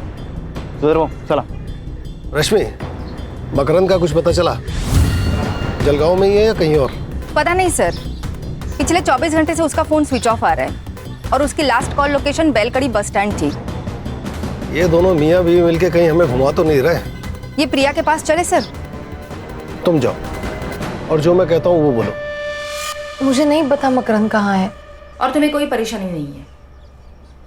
मतलब तुम्हारा पति गायब है पर तुम्हारे चेहरे पे कोई चिंता नजर नहीं आ रही है। प्रिया, तुम संदीप को अपना दोस्त मानती थी ना, तो यही वक्त है अपनी दोस्ती निभाने का। मैं जानती हूँ संदीप के जाने का सबसे बड़ा दुख तुम्हें हुआ है। कुछ तो गलत हुआ है उसके साथ। वो बहुत खुश था। तू ही चॉइस कर ले यार। संदीप, मैंने सिर्फ उसकी फोटो देखी है। मैं तुम्हें सजेस्ट कर सकती हूँ, चॉइस तो तुम्हें ही करना पड़ेगा। हम एक काम करते, ये तीनों ले लेते। अच्छा, इतना प्यार? अभी से इतना प्यार करोगे ना तो तुम्हारी बीवी तुम्हें जोरों का गुलाम बना के रखेगी। संदीप एकदम परफेक्ट पति था, जैसा हर लड़की चाहती है। क्या तुम्हारे और मकरंद के बीच में कोई प्रॉब्लम्स थे? मुझे ऐसा लग रहा है कि तुम मकरंद के साथ खुश नहीं थी। बोलो प्रिया, मैं यहाँ तुम्हारी मदद करने आई हूँ। हमारी शादी को 1 साल हो चुका था। मकरंद बच्चे के लिए एकदम डेस्परेट हो गया था। एक दिन हम डॉक्टर के पास चले गए तो पता चला कि प्रॉब्लम मुझ में है। मैं उसे बच्चा नहीं दे सकती थी। उसी दौरान संदीप की पोस्टिंग यहाँ पर हो गई थी। उसे मैं अपने सारे प्रॉब्लम्स बताती थी, लेकिन मैं जानती थी कि मकरंद इस बात को नहीं समझेगा। इसलिए संदीप के बारे में मैंने उसे कभी कुछ नहीं बताया। संदीप का मर्डर और मकरंद का गायब होना, इसमें कुछ तो कनेक्शन हो सकता है प्रिया। तुम जानती हो मकरंद कहाँ हो सकता है? मकरंद का हमेशा जलगांव आना जाना होता है। वहां पर उसका जो दोस्त है अजित देशमुख, शायद उसे कुछ पता हो। देखो सर, इन दोनों की हैंडराइटिंग भी मैच नहीं हो रही। सर, मेरी उत्तरा बीमारी से तंग आ गई थी सर। रात भर रोती थी, उसे जीना ही नहीं था, इसलिए उसने खुदकुशी कर ली। उत्तरा राजा अठावले की पेशेंट थी। हो सकता है कि बात कुछ और हो। 1 मिनट, आप राजा साहब पर शक कर रहे हो? अरे देव मानुस है वो। मैं आज जो स्कूल में क्लर्क की जॉब कर रहा हूं ना, उनकी वजह से मुझे और उत्तरा को हमारे बुरे समय से उन्होंने निकाला था। देखिए सर, मुझे इस बारे में आपसे कोई बात नहीं करनी। आप प्लीज जाइए। मेरे पति को मरे बहुत साल हो गए सर। ये कौन सा एप्लीकेशन फॉर्म है?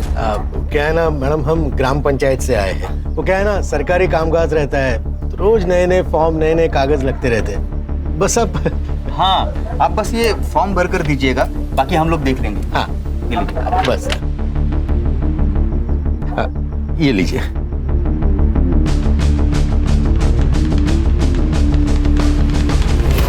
सर, मकरंद से बात हुई और वो उसका दोस्त अजित देशमुख, उससे भी बात हुई। वो दोनों साथ में ही थे। मैंने मकरंद को बुला लिया है, कल वो पुलिस स्टेशन आ जाएगा।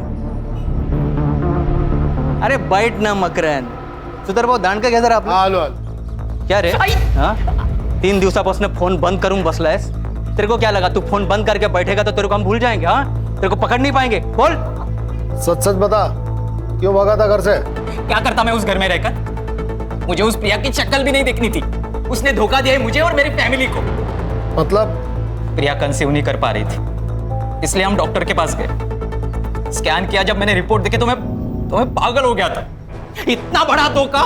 हाँ, तेरे पास यूट्रस ही नहीं है तो बच्चा कैसे होगा? ये क्या कह रहे हो आप? मुझे कुछ समझ नहीं आ रहा है. 2 साल पहले ही तेरा यूटेरस निकाल दिया और तू कहती है तुझे कुछ भी पता नहीं. पागल समझाए मुझे? जानवर हूं मैं जो तेरे बाप ने मेरे सामने ये मांस का टुकड़ा डाल दिया? ना तो पूरी बीवी कहने लायक है, ना पूरी औरत. जो औरत बच्चा पैदा नहीं कर पाए वो औरत कहलाने के लायक नहीं. तो जैसे लोगों के लिए अलग अस्पताल होना चाहिए, इलाज की जरूरत तुझे है. देखिए सर, ये सारी बातें है ना आपकी शहर में ठीक है, लेकिन हमारे यहाँ शादी के बाद अगर बच्चा ना हो तो वो शादी नहीं मानी जाती. अच्छा, तो अधूरी शादी को पूरा करने के लिए अफेयर किया तूने? क्या बकवास कर रहे हो आप? ये सब. अरे सर रहने दीजिए. अरे मैं देखता हूँ ना इसे. अरे बकना आगे और उसके बाद उल्टा जवाब दिया ना, समझ लेना. बताता हूँ. प्रिया से दूर रहने के लिए मैं मेरे दोस्त अजीत के पास सातारा में रहने गया. वहाँ मेरी मुलाकात अजीत की बहन कविता से हुई. हम दोनों एक दूसरे से प्यार करने लगे और हमने शादी करने का फैसला किया. मुझे प्रिया से और प्रिया की फैमिली से कोई दुश्मनी नहीं है. बस मुझे खुश रहना है. तू जानता था संदीप और प्रिया की दोस्ती के बारे में? अगर मुझे उन दोनों पर शक होता तो सबसे पहले मैं प्रिया को मार देता, संदीप को नहीं, क्योंकि प्रिया ने मुझे फंसाया है, संदीप ने नहीं. अगर उन दोनों में कुछ होता भी ना तो सबसे बड़ी खुशी मुझे होती. जान तो छुट्टी उस प्रिया से.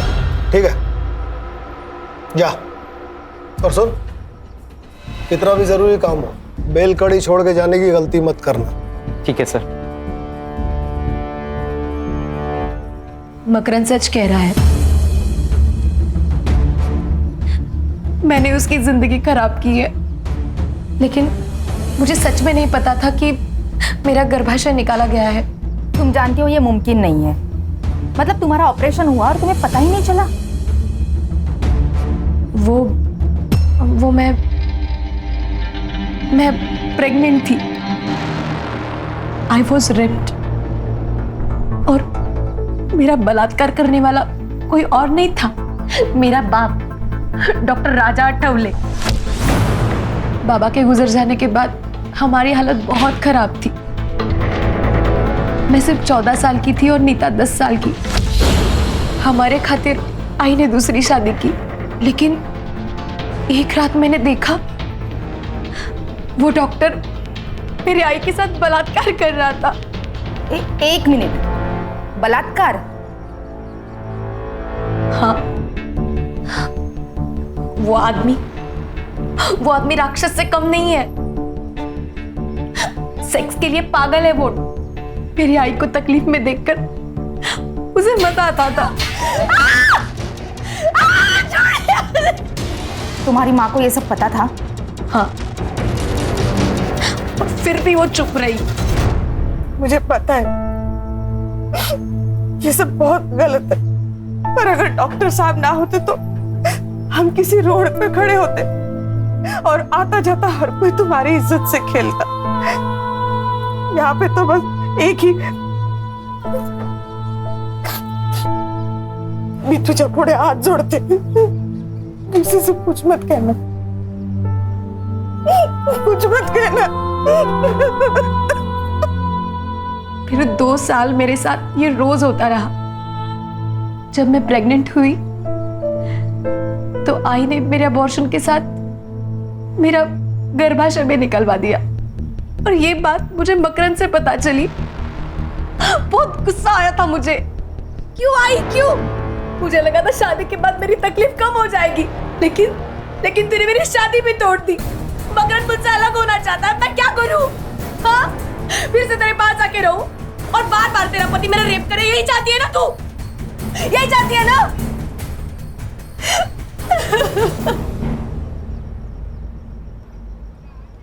कोई साथ में नहीं था मैडम. किसको बताती? तभी मेरी मुलाकात संदीप से हुई। मैं उसे सब कुछ बताती थी, उसी के सामने रोती थी। चुप रहकर कुछ नहीं मिलेगा प्रिया, तुम्हें बोलना पड़ेगा। सब खत्म हो जाएगा संदीप। तो अब क्या ठीक चल रहा है प्रिया? देखो, अगर तुम ऑफिशियल रेप की कंप्लेंट नहीं डालोगे तो मुझे ये केस अपने हिसाब से हैंडल करना पड़ेगा। और कुछ भी हो जाए, मैं तुम्हें इंसाफ दिलवा कर ही रहूंगा।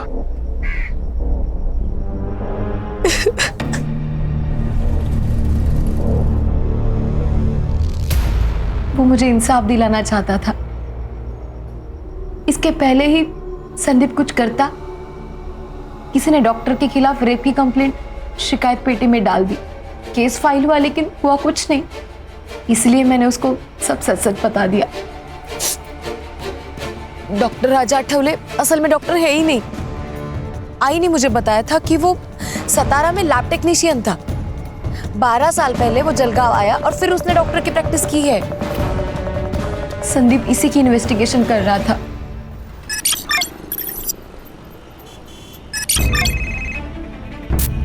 हाँ बोलो सुतार। सर, शिकायत पेटी की हैंडराइटिंग मैच हो गई सर। किसके साथ? शोभा वैद्य, जिससे मिलने उस रात राजा आठवले गया था। कभी कभी ऐसे लगता है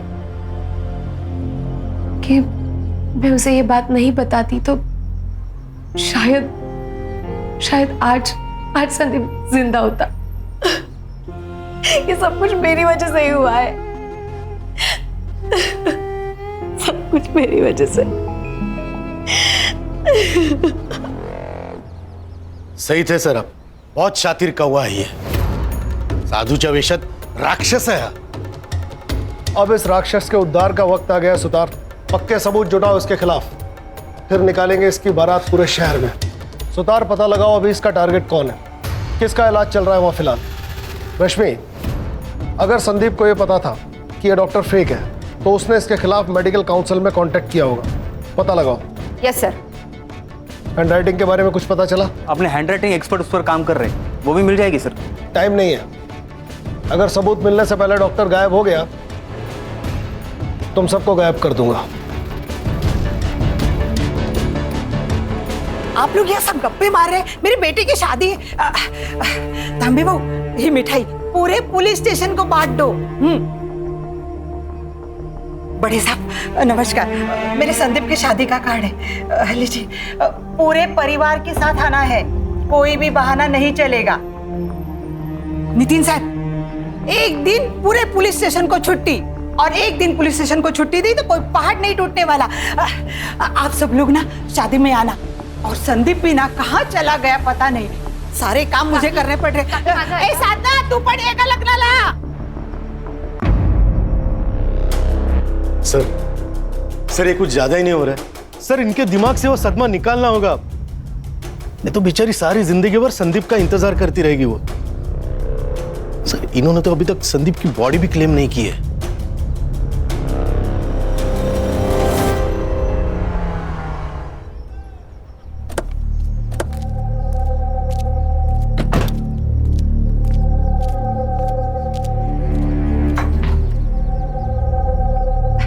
अरे आप सब लोग आ गए, बहुत सारे काम पड़े हैं। मुझे ना खाना बनाने वाले के पास भी जाना है। और तांबे बहू, शादी के दिन आपको ही गाड़ी सजानी है। हाँ, और ना क्या मैं लाल बत्ती की पुलिस की गाड़ी में थोड़ी ना मैं बहू को लेके आऊंगी। आप दोनों को काम करने के लिए आना है। अरे तुम इथे काय उभे आहात? हाँ, ये तो सो रहा है। संदीप का एक्सीडेंट हो गया, वो बच नहीं सका। बड़े सब क्या बोल रहे हैं? ये तो सो रहा है। संदीप अब नहीं रहा काकी, आखिरी बार उसका चेहरा देख लीजिए।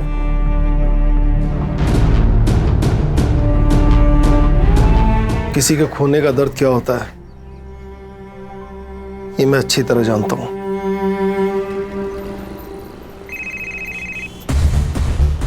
हाँ बोलो सुतार। सर, शिकायत पेटी की हैंडराइटिंग मैच हो गई सर। किसके साथ? शोभा वैद्य, जिससे मिलने उस रात राजा आठवले गया था। तुम्हारी हैंडराइटिंग इस लेटर से मैच हो रही है जिसमें तुमने लिखा है कि देव मानुस ने तुम्हारा बलात्कार किया है। और उसी देव मानुस ने कहा कि संदीप के मर्डर की रात वो आपके साथ था, आपसे मिलने आपके घर गया था, जबकि आपके फोन की लोकेशन उस रात डॉक्टर के क्लिनिक की थी।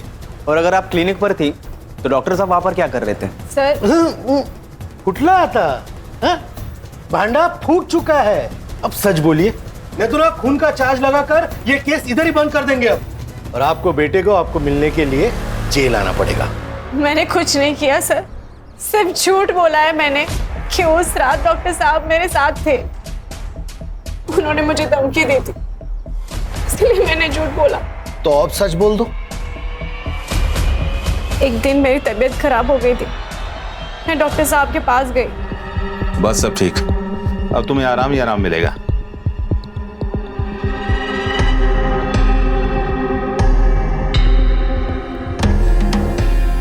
उसके बाद ये हर रोज होता रहा। तो तुमने पुलिस स्टेशन आके कंप्लेंट क्यों नहीं की? हमारी हालत बहुत खराब थी, मैं खाने तक को पैसे नहीं थे। डॉक्टर साहब आते, मुझे पैसे देते थे, और उसके बाद मुझे अपने आप से घिन आने लगी। मुझे ये सब बंद करना था सर, इसीलिए मैंने शिकायत पेटी में चिट्ठी डाल दी। तो जब पुलिस आपके दरवाजे आई तो सच क्यों नहीं बोला? डर गई थी सर मैं कि अगले दिन अगर डॉक्टर साहब छूट के आ जाते तो वो मुझे भी मार डालते। मुझे भी? मतलब? उस रात डॉक्टर साहब ने मुझे क्लिनिक बुलाया था, वहां संदीप सर भी आए थे। डॉक्टर का धर्म होता है जिंदगी देना, जिंदगी लेना नहीं। पर ये तू नहीं समझ पाएगा, क्योंकि तू डॉक्टर है ही नहीं। इंक्वायरी की है मैंने तेरी, ये जो डिग्रियां लटकाई हुई है ना, सब फेक है। कौन यकीन करेगा रे तेरा? देव माणूस है मैं, देव माणूस। दबाओ यहां से, तेरा पैसा पहुंच जाएगा स्टेशन में। उसका यूट्रस निकाल दिया ताकि वो फिर से प्रेग्नेंट ना हो पाए। तू देव मानुस नहीं है, तू राक्षस है, राक्षस।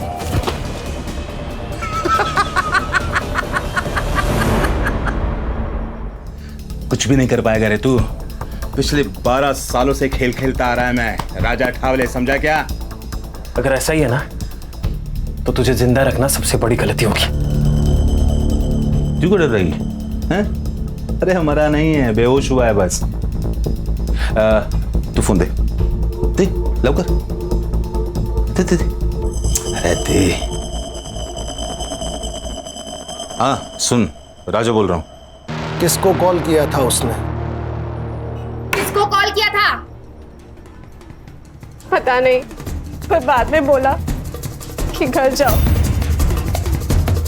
और जब सुबह न्यूज़ देखा तो पता चला उन्होंने संदीप सर को मार दिया था।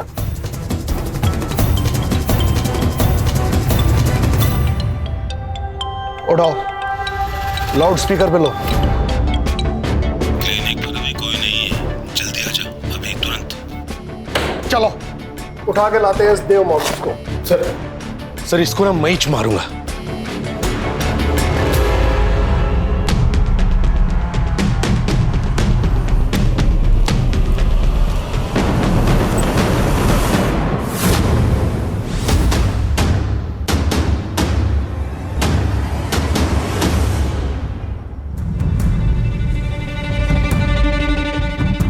Sir he is no more. Sir लगता है गला घोट के मारा है। अब इसे किसने मार दिया? हर चीज जगह पर है। इसे जिसने मारा है वो जानता था कि शोभा के बयान के हिसाब से संदीप को इन्हीं में से किसी एक ट्रॉफी से मारा गया है। इन ट्रॉफीज को फॉरेंसिक के लिए भेजो Sutar. Yes sir. Sir Raja ने शोभा को कॉल किया था, और उसके 2 मिनट बाद इस सेल पर और एक फोन आया था। किसका? मकरंद का। हेलो, ओके ठीक है सर। ये देखिए, राजा ने उस रात शोभा के फोन से मकरंद के दोस्त अजित को कॉल किया था। इस मकरंद के फोन को ट्रेस पे डालो। सुधार, बॉडी को पोस्टमार्टम के लिए भेजो। उस रात राजा ने शोभा के फोन से अजीत को फोन किया। अजीत का फोन मकरंद ने उठाया क्योंकि अजीत और मकरंद दोनों साथ थे, और मकरंद यहां उसकी मदद करने आ गया। सर, मकरंद की लोकेशन मिल गई है। चल। ठीक हो?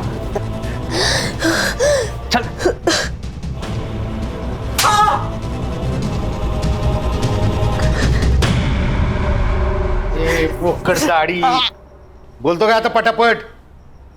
मैंने और कविता ने शादी करने का फैसला ले लिया था, लेकिन मेरा बिजनेस ही अच्छा नहीं चल रहा था और ये बात अजीत को पता थी। उसने तो मेरे सामने शर्त ही रख दी थी, अगर मेरी बहन के साथ शादी करना चाहते हो तो तुम्हें 25 लाख रुपए जुटाने पड़ेंगे। मैंने तो टेंशन के मारे घर ही जाना छोड़ दिया था, लेकिन मुझे प्रिया का कॉल आया था।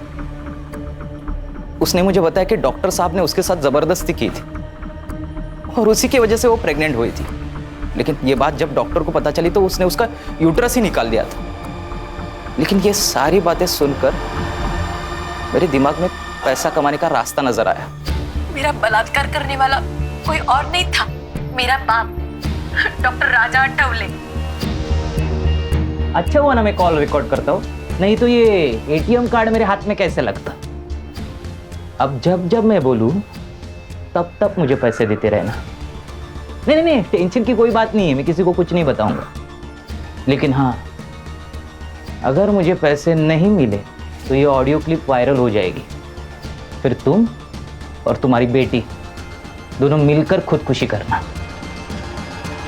हर महीने मुझे पैसे मिलते रहे और मैं जुटाता रहा।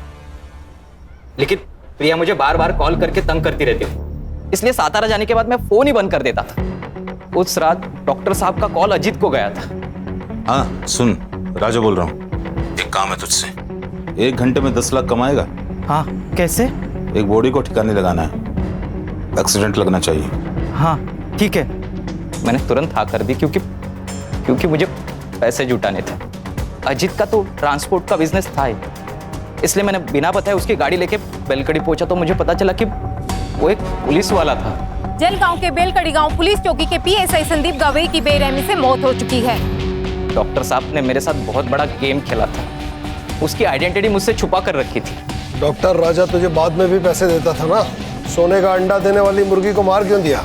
मुझे टिप मिली थी। डॉक्टर साहब ने अपनी जमीन बेचकर 3.5 करोड़ रुपए जमा किए थे, लेकिन जो खरीदार था उसकी एग्रीमेंट होने से पहले ही मौत हो चुकी थी, तो बेसिकली ये पैसा ब्लैक हो चुका था। मैंने सोचा क्यों ना पैसा ये मेरा हो जाए, इसलिए मैंने वो पैसा डॉक्टर साहब से कैसे निकालूं ये प्लान बनाया। मकरंद, मैं तुम्हें 10 लाख रुपए दूंगा, 1 लाख रुपए एक्स्ट्रा भी दूंगा। अरे नहीं चाहिए तुम्हारे 10 लाख, मुझे तुम्हारे 3.5 करोड़ रुपए चाहिए। 3.5 करोड़? हाँ, जो तुमने मुझे धोखा दिया है ना। प्रिया को क्यों मारना चाहता था? डॉक्टर साहब की मौत की तलवार मेरे सर पर हमेशा रहती थी, इसलिए उन दोनों को मारकर उनकी मौत में सुसाइड बता देता और ऑडियो क्लिप वायरल करने के बाद ये बात साबित ही हो जाती, फिर मैं और कविता आराम से जिंदगी बिता पाती। बहुत सपने देखे तूने, बाकी के सपने अब जेल में देखना। कहा था ना तुझसे, तुझे इलाज की जरूरत है, तो जैसों का बस यही इलाज है। चल छोड़ दो, चल। इस केस में आरोपी मकरंद साठे को पीएसआई संदीप गवाई और राजा अठावले के मर्डर के। पूनम बेटा डरो मत, जैसे मुझे बताया था वैसे ही बताओ सब, बस यहाँ कैमरे में देख के बोलना। पूनम नाम है मेरा।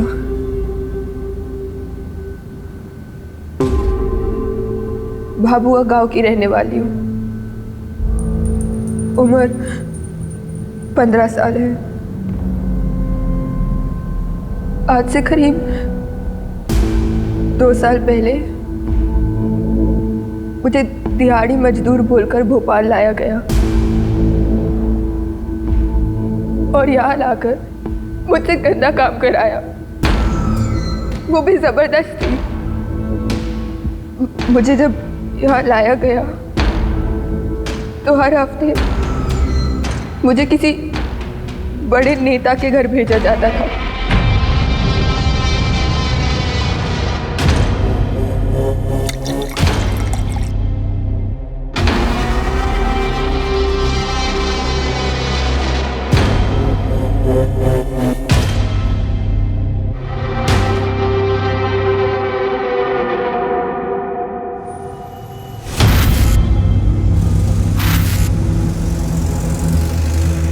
मम्मा, पापा कहाँ हैं? पापा इंदौर गए बेटा।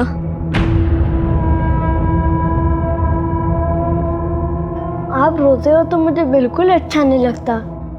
आप और पापा मेरी वजह से लड़ते हो ना? नहीं बेटा, ऐसा कुछ नहीं है। अच्छा बेटा सुनो, वो मम्मा आपको कुछ बताना चाहती है। हाँ मम्मा। नहीं कुछ नहीं, आप अभी सो जाओ, मम्मा सब ठीक कर देगी।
क्या हुआ? भाभी जी फोन नहीं उठा रही हैं क्या? सोए सोए झगड़ा हुआ है क्या? एनिवर्सरी आज हमारी। सुबह विश करना भूल गया। 13 साल हो गए शादी को। मतलब हर साल तो एनिवर्सरी बनती है ना, तो ऐसी खास बात क्या है? ये सब ना अंग्रेजों का किया धरा है। आलसी है सब के सब। काम धाम करना है नहीं, बस पार्टी करने का बहाना चाहिए उन्हें। अरे बेटा, क्या हुआ? किसके साथ आए हो? Sir,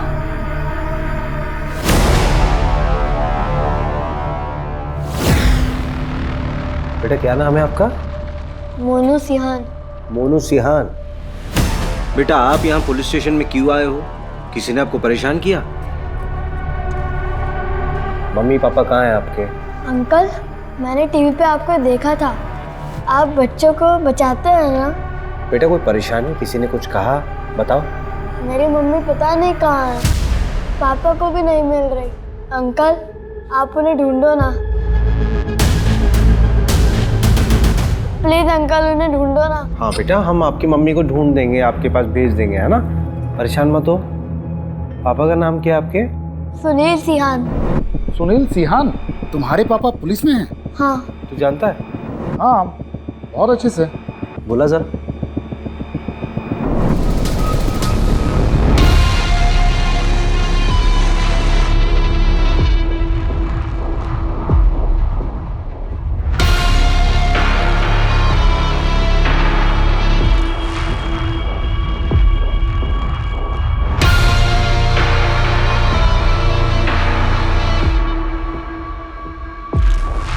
Mr. Sunil Sihan is going to be a father. क्या? Yes.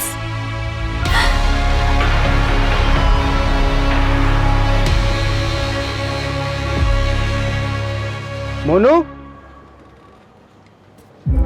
बेटा मोनू, आपने तो हमें डरा ही दिया था। थैंक यू सो मच यार रवि। कोई बात नहीं, ये सुनील है, हम लोग ट्रेनिंग में साथ में थे। Sub inspector Sunil sir, Mohan Nagar थाने से। तो तुम्हारी वाइफ लापता है? उसकी पॉसिबल लोकेशंस पे चेक किया, उसके सारे कांटेक्ट नंबर्स पे भी कॉल किया सर, पर कुछ पता नहीं चला। रुचि का फोन? मोबाइल स्विच ऑफ है सर उसका। बैग पैक करके घर से गई है सर, बिना बताए। सर रुचि के मिसिंग होने से एक दिन पहले हमारा एक छोटा सा झगड़ा हुआ था। रुचि नाराज थी मुझसे और उसी दिन मुझे इंदौर जाना पड़ा था किसी काम से। मोनू और वाइफ घर में अकेले थे। तुम मुझे जीने दोगे या नहीं जीने दोगे, बताओ मुझे। तुम बस अपना सोचो सुनील, मैं जो रोज घुट घुट के जी रही हूँ। वही कारण हो सकता है सर।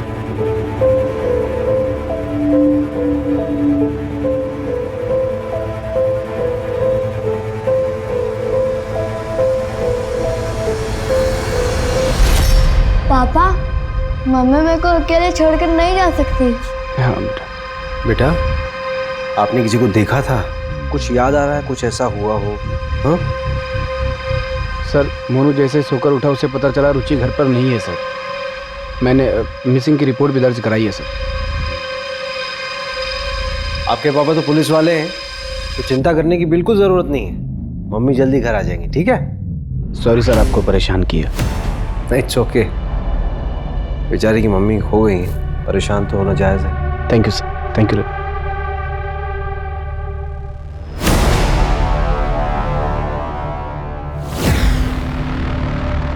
रवि, हाँ, ये रुचि की मिसिंग रिपोर्ट मंगाना।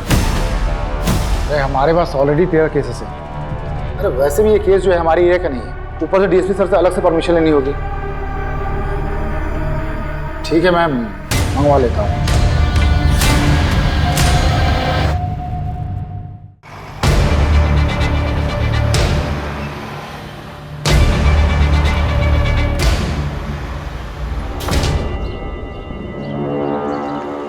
सुनील की वाइफ का केस है तो सुनील ने केस में काम बहुत अच्छा किया है।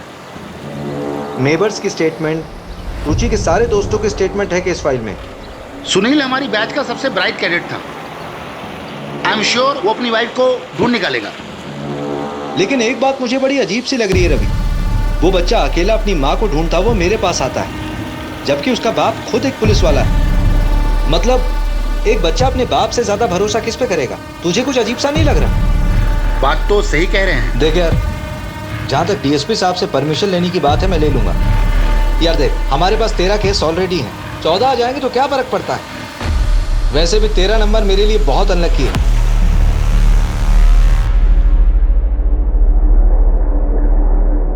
मिश्रा जी, आज की रात आपको याद रहेगी। आपका सारा इंतजाम है। कैसा इंतजाम? इन्हें तो आप जानते ही होंगे, ताजा खबरों के एडिटर माही चड्डा। किस आदमी के बारे में बात कर रही है?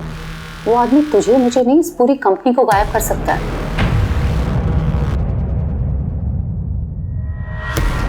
पहले तो ये कभी हमारे हाथ ही नहीं आती थी, और आज इन्होंने ही आपका इंतजाम किया है मनोरंजन का। जाइए।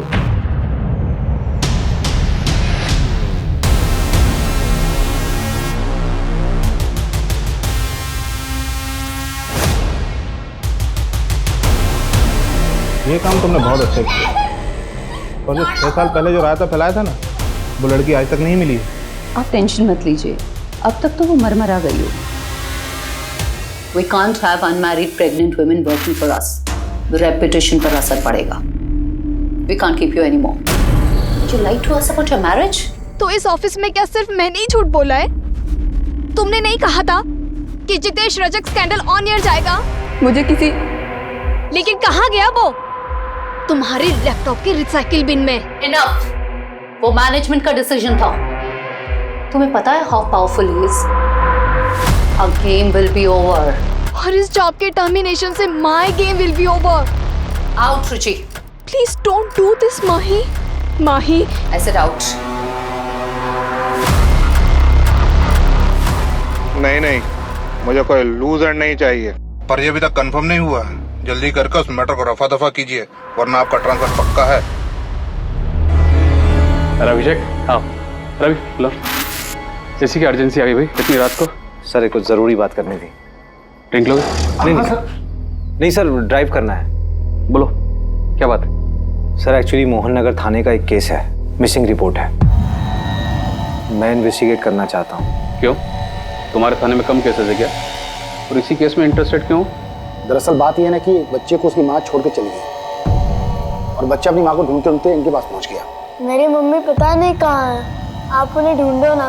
और वो लोग सर मिसिंग कंप्लेंट की तरह ही ट्रीट कर रहा है। मामला कुछ और लग रहा है। ऐसा क्यों लग रहा है तुमको? सर, मैंने पूरी केस फाइल को दोबारा गो थ्रू किया था, तो उसमें बहुत लूप होल्स मिले। सर, एक बार चांस दीजिए ना, मैं इन्वेस्टिगेट करता हूँ केस। मोहन नगर थाने में कौन देख रहा है केस? सर, वहाँ वो सुनील सिहान है, उसका जूनियर ही एक केस को हैंडल कर रहा है। और सर, सुनील सिहान की वाइफ ही मिसिंग है। कॉन्फ्लिक्ट ऑफ इंटरेस्ट तो होगा ना? ठीक है, आपस में कोलैबोरेट कर लो, मैं कल ऑर्डर पास करवा दूँ।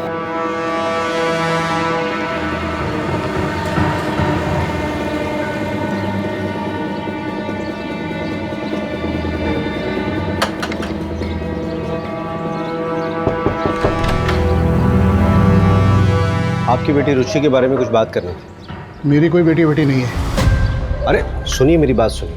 आपकी बेटी रुचि कई दिनों से लापता है, अपने पति और बच्चे को छोड़ के कहीं चली गई। एक तो वो सुनील उसका पति नहीं है, दोनों की शादी नहीं हुई है। और दूसरी बात, जिस लड़की ने कभी अपने माँ बाप का ध्यान नहीं रखा, अगर आज वो अपने बेटे को छोड़ के चली गई है तो उसमें कौन सी हैरानी वाली बात है। जाइए आप यहाँ से। अरे और तू बिन बिहाए पेट से है, गिरा दे बेटा इस बच्चे को। ये आप क्या कह रही हैं माँ? मैं सुनील से प्यार करती हूँ। ये मेरा और सुनील का बच्चा है। निकल जा मेरे घर से, आउट। मर गई तू हमारे लिए। जैसा आपको ठीक लगे पापा, पर मैं सुनील को नहीं छोड़ सकती। नहीं, रुचि की वजह से नहीं, सोसाइटी की वजह से। ऐसा क्या हो गया कि सिर्फ रुचि अपने रिश्ते में पीछे छूट गई, तो सुनील की जिंदगी में कोई फर्क ही नहीं पड़ा। प्रॉब्लम क्या है ना सर, हम सिर्फ विमेन एम्पावरमेंट की बातें करते हैं, लेकिन जब कोई औरत अपनी मर्जी से अपनी जिंदगी जीना शुरू करती है तो सबसे पहले प्रॉब्लम अपनों को ही होती है।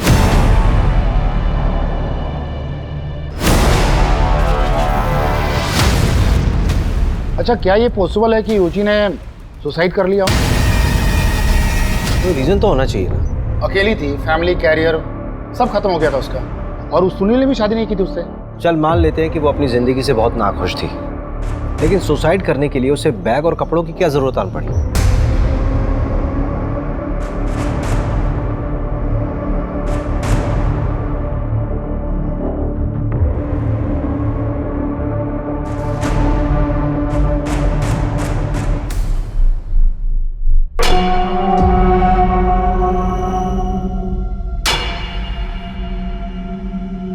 इस बार तू 2 दिन से रुका हुआ है, ये माल पार्टी को नहीं देना है क्या? पाजी, मेरा मालिक है ना, वो साला बड़ा कमीना है। उसने मेरा 2 महीने का पेमेंट अटका दिया। मैंने भी साले का 20 लाख का माल अटका कर रखा हुआ। अभी 1 घंटे भर पहले उसने पूरा पैसा अकाउंट में ट्रांसफर कर दिया। भाई तू है बहुत बड़ा कमीना, तुझसे बचकर रहना होगा रे भाई। ओ यार, तू मेरे लिए अच्छा है तो मैं तेरे लिए हलवा हूं, लेकिन साला मालिक बहुत कमीना है, उसके लिए तो मैं जलेबी हूँ, जलेबी। चलता हूँ।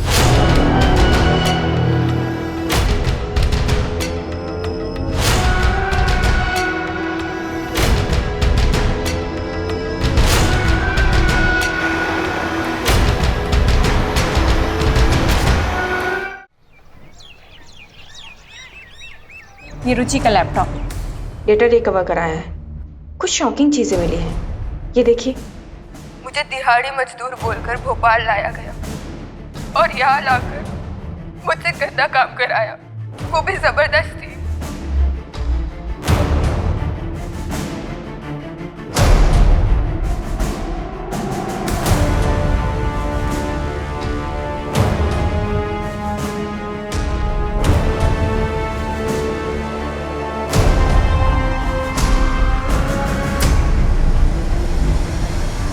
ये जितेश रजक है ना? हाँ। इसका मतलब रुचि ने इस लीडर का स्टिंग किया था। ये तो बहुत बड़ा रैकेट लग रहा है।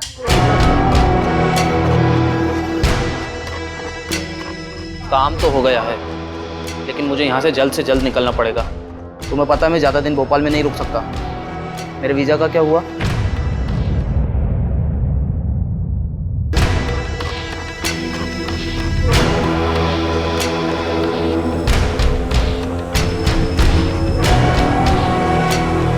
रुचि, तुम ठीक हो? कहाँ हूँ मैं आज?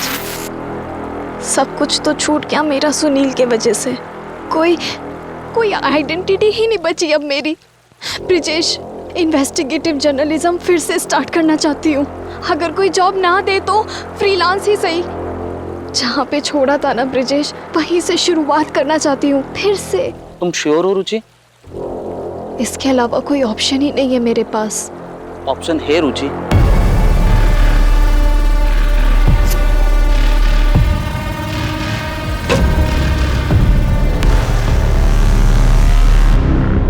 मैं नहीं जानता सर इसे, लेकिन रुचि के कॉल डिटेल्स में एक ब्रिजेश नाम के आदमी का कॉन्टैक्ट नंबर है सर। क्या? रुचि की कॉल डिटेल्स है तुम्हारे पास? हाँ है।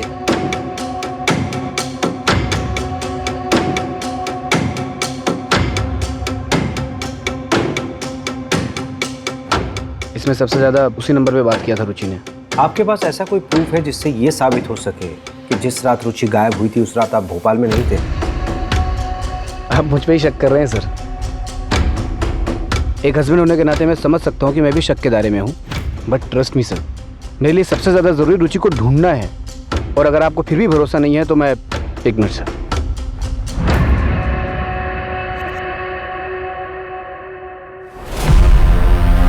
सर, इस फाइल के अंदर पूरी मेरी कॉल डिटेल्स और लोकेशन डिटेल्स है। इसमें मेरी बैंक स्टेटमेंट भी है, आप चेक कर सकते हैं सर। और अगर आपका उससे भी मन ना भरे तो आप मेरी बीवी से बात कर सकते हैं। आपकी बीवी रुचि ना? रुचि नहीं सर, निकिता, मेरी लीगल वाइफ। सेम कास्ट होने की वजह से घर वालों ने ज़बरदस्ती मेरी शादी करवा दी थी। 3 दिन पहले ही निकिता ने मेरे थाने में अपने स्टेटमेंट दर्ज कराए हैं कि मैं उस रात इंदौर में था। निकिता? रुचि को इस बारे में पता था? रुचि और निकिता एक दूसरे के बारे में सब जानती थी, लेकिन आपस में कभी उन्होंने बात नहीं की थी। देखिए सर, अगर आप मेरी रुचि को ढूंढ सकते हैं तो ठीक है, वरना मैं खुद ढूंढ लूँगा। मैं कल सर मोनू को लेकर इंदौर जा रहा हूँ। अब ये मेरे और निकिता के साथ ही रहेगा। मैंने झूठ बोला तुम्हारे लिए पुलिस को, माफ किया तुम्हें। इसका मतलब ये नहीं कि इसे यहाँ लाकर रोज अपने धोखे की शक्ल दिखाओगे मुझे। यार निकिता कहाँ जाएगा ये? रुचि के मिलते ही मैं इसे वापस छोड़ आऊँगा। जाओ बेटा, वो आपका रूम है, वहाँ चले जाओ। इतना ग्रांटेड लोगे मुझे तो मैं सब सच बता दूंगी पुलिस को। जाओ बता दो। यार मैं ये ब्रिजेश के घर गया था, वो तो रुचि के लापता होने का अगले दिन से ही गया। मैंने अपने स्तर पर पता किया कि रुचि और ब्रिजेश 6 साल पहले साथ में काम करते थे। इससे ज़्यादा मेरे हाथ भी कुछ नहीं लगा। स्ट्रेंज नहीं है कि ब्रिजेश और रुचि जो है दोनों एक ही वक्त पे लापता हो जाते हैं। देखिए यार, बुरा मत मानना, मुझे तो लगता है दोनों के बीच में नहीं, रुचि मेरे लिए लॉयल थी। यार ये रुचि जो है रेगुलर ब्रिजेश के टच में थी। उसने आज तक तुझे ब्रिजेश के बारे में कुछ नहीं बताया, फिर भी तू इतना श्योर कैसे हो सकता है?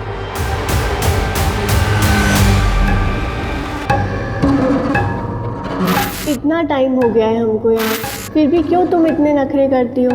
सब कुछ तो मिलता है हमें यहाँ। सब कुछ, आज़ादी को छोड़ के। हम इनके हाथों की कठपुतलियाँ बन के रह गए बस।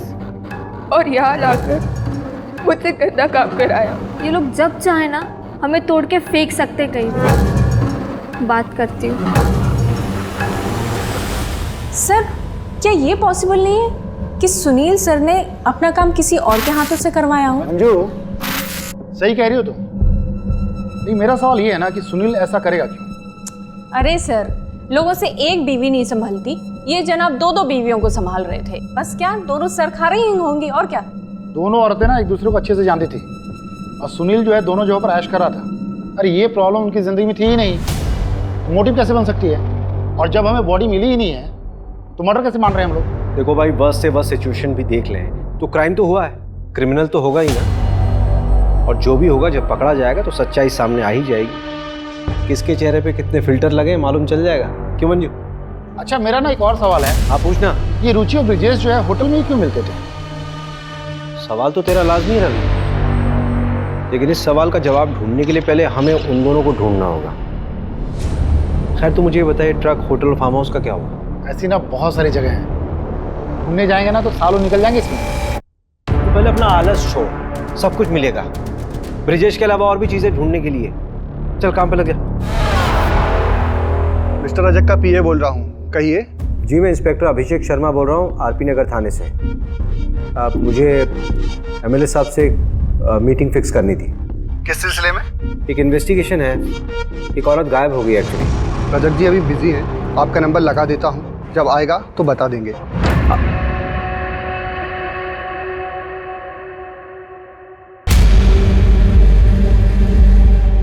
ठीक है, उस पर नजर रखो। आप चाय लीजिए, तब तक आपका पार्सल आता ही होगा।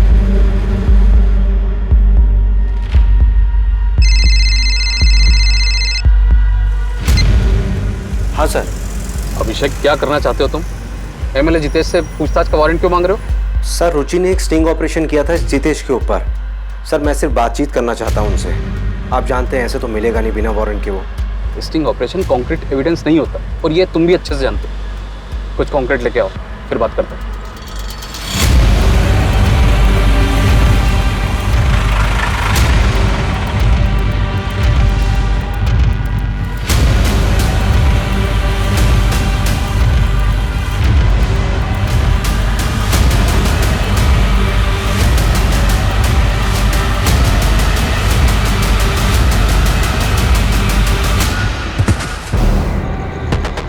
आदर्श नगर में एक लड़की की लाश मिली है। आरपी नगर थाने की पुलिस मौका वारदात पे पहुंचे।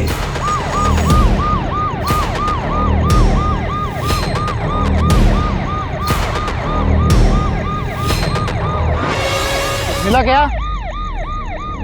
अच्छे से देखो। रवि। हाँ, यहाँ पे।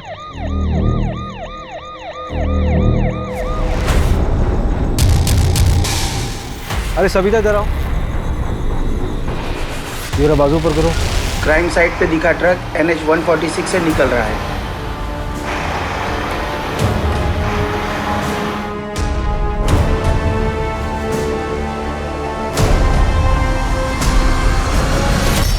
अरे मैडम, माना कि स्मार्ट हूँ मैं, इतना घूरने की जरूरत क्या है? भाई सुबह से यहाँ लाके बैठा रखा है आपने मुझे। एक ज्योतिष ने मेरा हाथ देखकर बोला था कि जो औरत जिंदगी में आएगी उसके हाथ से मार खाऊंगा मैं। लेकिन ये नहीं बताया होगा ना कि कितनी बार खाएगा और कितना खाएगा। इसलिए ना हाथ देखने की जरूरत नहीं है, तेरी शक्ल देख के समझ में आ जाता है तो कितना मार खाने लायक है। चल बता, ये ट्रक तेरा है? ये कलर देखकर बोल रहे होंगे, ऐसे 100 ट्रक दिखा दूंगा आपको। एक लड़की का मर्डर हुआ है और एक औरत लापता है। सीधा सीधा बता दे ट्रक किसका है और ये फार्म हाउस कहाँ पे है? अरे बोला ना कि ये ट्रक मेरा नहीं है, और अगर ये ट्रक मेरा है भी तो मेरा ट्रक कई लोग लेकर जाते, कोई ले गया होगा। ट्रक के नंबर से धर्मकांटे में पता किया है, भोपाल से होशंगाबाद रूट है इसका। रेती ट्रांसफर का काम करता ही है। भैरवपुर के NH 46 पर एक ढाबा है, उसका रेगुलर कस्टमर ही है हर बार। उस रूट के जितने फार्म हाउस है पता कर लिया मैंने। होशंगाबाद में एक फार्म हाउस है, उसका ऑनर प्रसाद पालकर है। प्रसाद पालकर? ये तो वही है ना जिसका कॉलेज है। MLA जितेश का साला है ये, है ना? हाँ, बस एक बार DSP सर ना सर्च वारंट इशू करवा दें। आपको क्या लगता है ये रुचि यहाँ मिलेगी क्या? देखते हैं, पता चल ही जाएगा।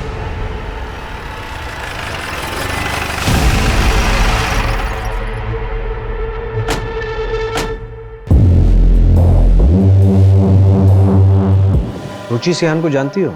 देखो सुप्रिया, हमें तुम्हारे साथ जो गलत हुआ उसका पता है। सुप्रिया, तुमसे पूछ रहा हूँ, रुचि सिहान को जानती हो?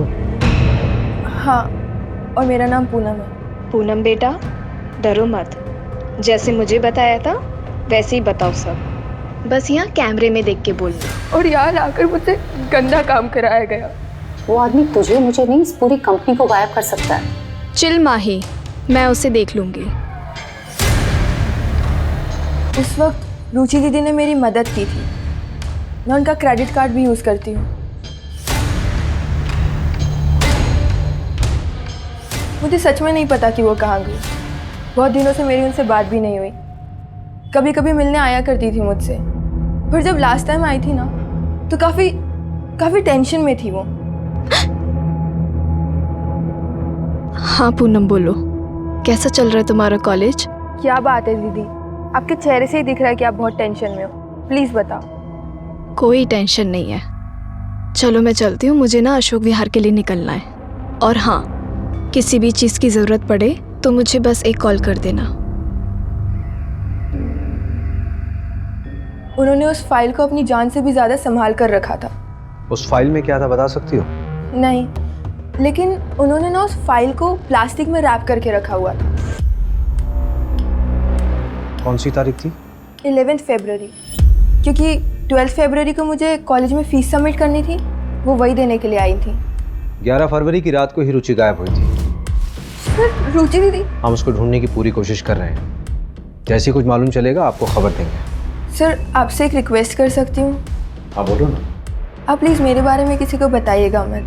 6 साल पहले जब मैं उस रैकेट से भागी थी तब रुचि दीदी ने मेरी मदद की थी। चिंता मत करिए, किसी को नहीं बताएंगे। और अगर किसी भी तरह की हेल्प की ज़रूरत हो तो मुझे डायरेक्ट कॉल करना। अरे मंजू, हाँ बोलो मंजू। अशोक विहार में एक होटल है सर, मीनाक्षी नाम का। उसका बोर्ड वो ब्रिजेश और रुचि वाली फ़ोटो से मिलता है। इसका मतलब ब्रिजेश वहीं मिलेगा? मिल सकता नहीं सर, मिल गया है, उठा लिया ऑलरेडी मैंने। बस आप लोग यहाँ पर आ जाइए, क्या पता हमें रुचि का पता लग जाए। राजत जी आप चिंता मत करिए, आपका माल पहुंच जाएगा। और हाँ, इस बार कुछ स्पेशल है आपके लिए।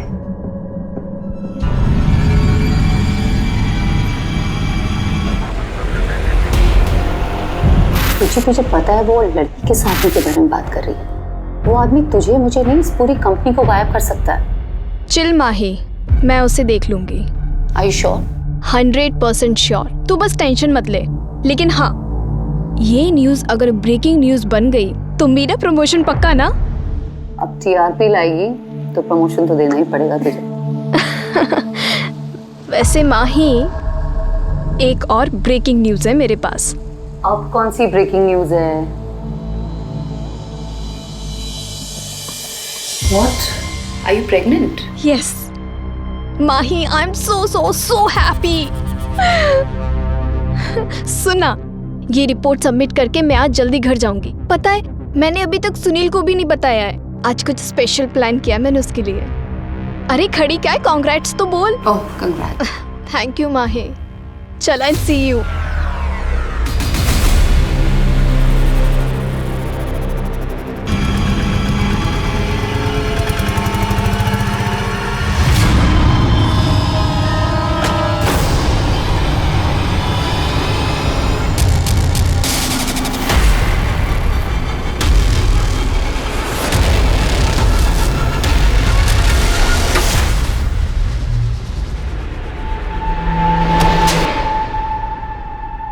तूने बोला कि 11 फरवरी को तू रुचि से मिला ही नहीं, और वो तो तेरे रूम पे आई थी। हाँ, मैं सीहोर में था, मुझे आते हुए थोड़ी देरी हो गई थी, और जब तक मैं यहाँ आया तब तक उसका फ़ोन बंद था। वो फाइल कहाँ है जो रुचि लेके आई थी अपने साथ? मुझे कोई फाइल नहीं मिली। फुटेज में साफ दिख रहा है कि रुचि जब तुम्हारे कमरे में आई थी तो उसके हाथ में फाइल थी, और जब वापस गई तो वो खाली हाथ थी। सच में मुझे कोई फाइल नहीं मिली। अच्छा एक बात बता, किसी दूसरी औरत के साथ तू होटल में क्या करता था? काम के सिलसिले से स्टिंग ऑपरेशन कर रहे थे, वो हमारा फिक्स बेस था। ये बातें फोन पे ही हो सकती थी। इसका क्या मतलब? देखिए, आपको जो समझना है समझिए, मैंने कुछ नहीं किया। फिर छुप के क्यों बैठा था? नितेश रजक के खिलाफ स्टिंग कर रही थी, उन लोगों ने पक्का उसके साथ कुछ गलत किया। मुझे डर था कि मेरे साथ भी कुछ गलत कर देंगे। कहाँ पे रखा लड़कियों को उन्होंने?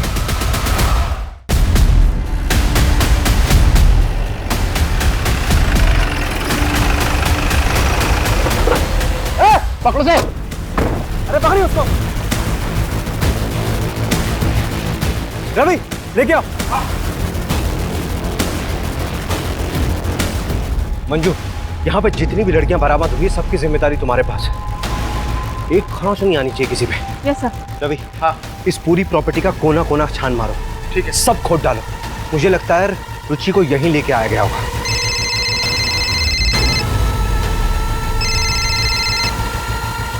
Sir. Abhishek, what the hell are you doing? पता है वो फार्म हाउस किसका है? मैंने कहा था कुछ कंक्रीट लाओ तभी वारंट इशू होगा। अब ऑपरेशन रोको, तुरंत निकलो वहाँ से। सर, यहाँ पे लड़कियों का रेस्क्यू हुआ है सर। उन्हें विमेन कमीशन के हवाले करो और इस सर्च ऑपरेशन अभी रोको। It's an order. ठीक है सर। अब क्या करना है? करना क्या है? सर्च करेंगे। सर यहाँ आइए, जमीन देखिए, कुछ अलग है।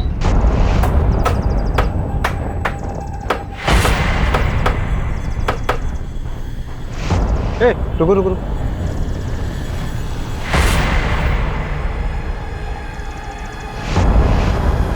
ये तो रुचि की बॉडी हो सकती है।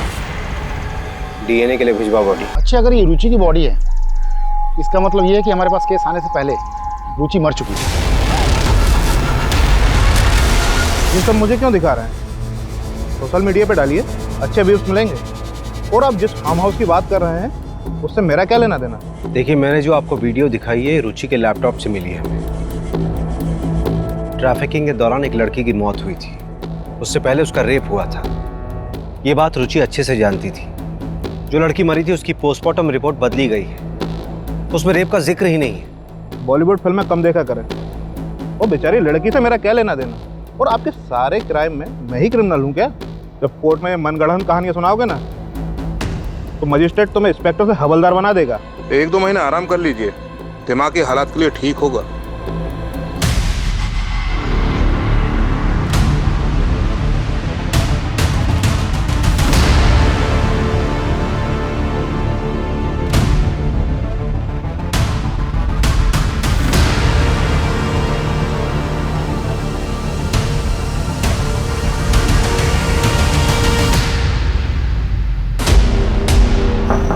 मैं कमी सर? हाँ रवि। जय हिंद सर। जय हिंद। सर ये डीएनए रिपोर्ट है, बॉडी रुचि की थी सर। हमारे पास प्रूफ है सर। वो अभिषेक सर का सस्पेंशन रिवोक कर दीजिए प्लीज सर। ये एविडेंस फाइल है सर। आपको भी पता है कि अभिषेक सर गलत नहीं थे। डायरेक्ट ऑर्डर जम किया था उसने। Sorry sir. हाँ, लेकिन मीडिया अगर प्रेशर डालेगी तो मैं भी क्या कर पाऊंगा? ऑर्डर कैंसिल करना होगा। Thank you sir.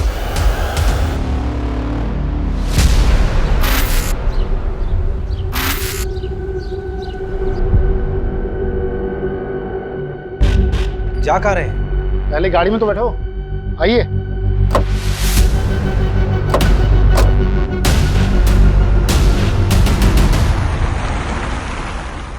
जा कहाँ रहे हैं बताएगा कोई? जब पहुंचेंगे तो देख लीजिएगा। क्या फालतू का सस्पेंस मत बनाए।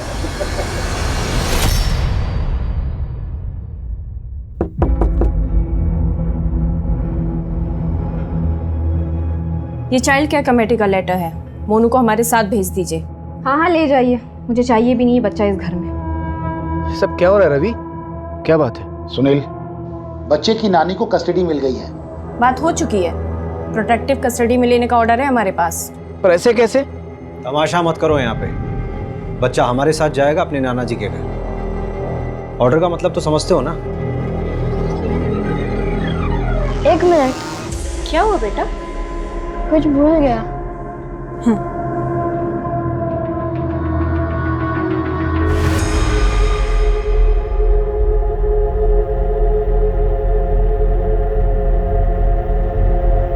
बेटा ये कहाँ थी? फ्लश में रखी थी, आंटी ने देख लिया था तो फेंक दिया था। उन्होंने ना उस फाइल को प्लास्टिक में रैप करके रखा हुआ था।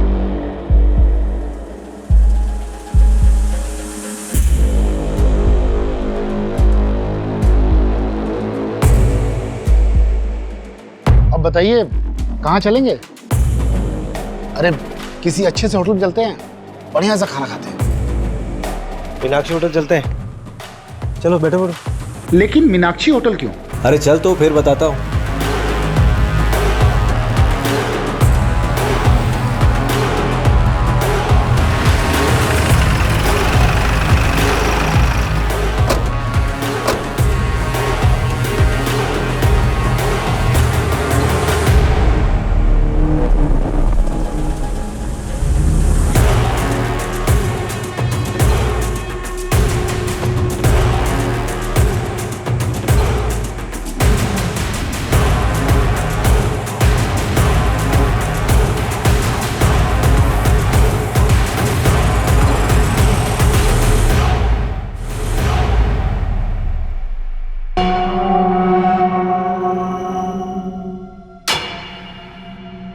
गाड़ी में है लैपटॉप।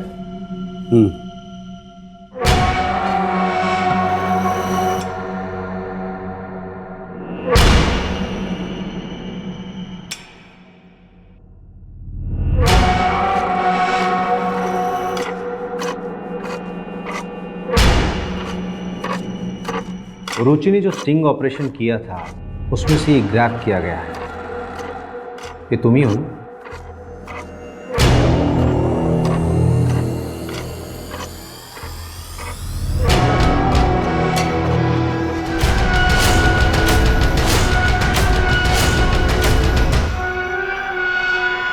इन फोटोज़ के कारण आपने मुझे पकड़ा है।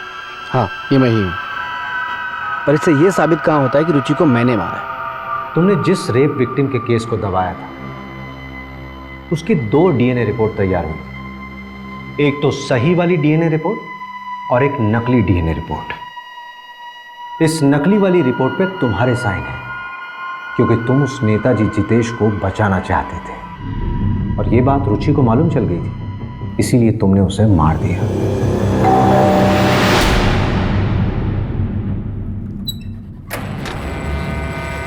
तुम ऐसा कैसे कर सकते हो?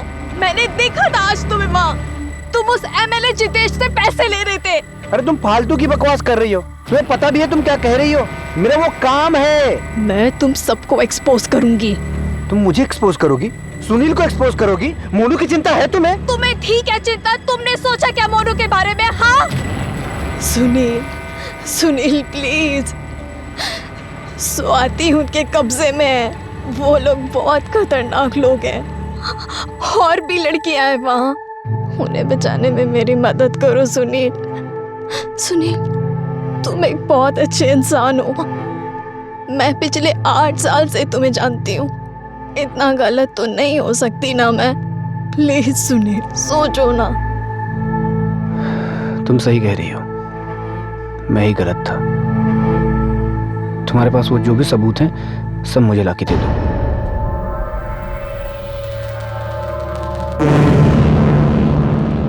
सबूत तो नहीं है, लेकिन मैं कोशिश करती हूँ।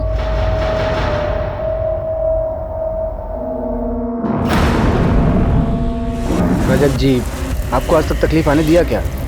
आप टेंशन मत लीजिए, मैं सब हैंडल कर लूँगा।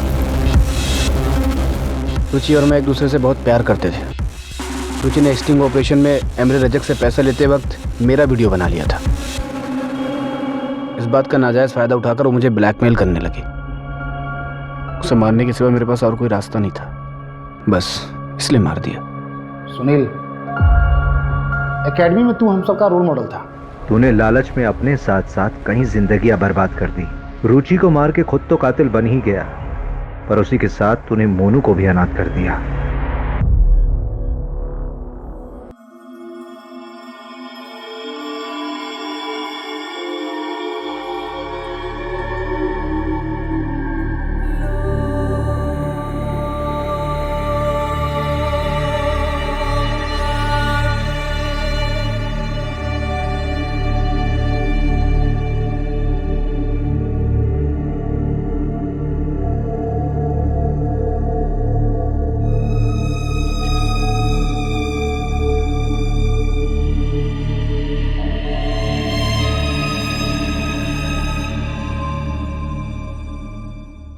क्राइम पेट्रोल्स के और भी दिलचस्प कहानी देखने के लिए हमारे चैनल को सब्सक्राइब करें और बेल आइकॉन दबाना न भूलें।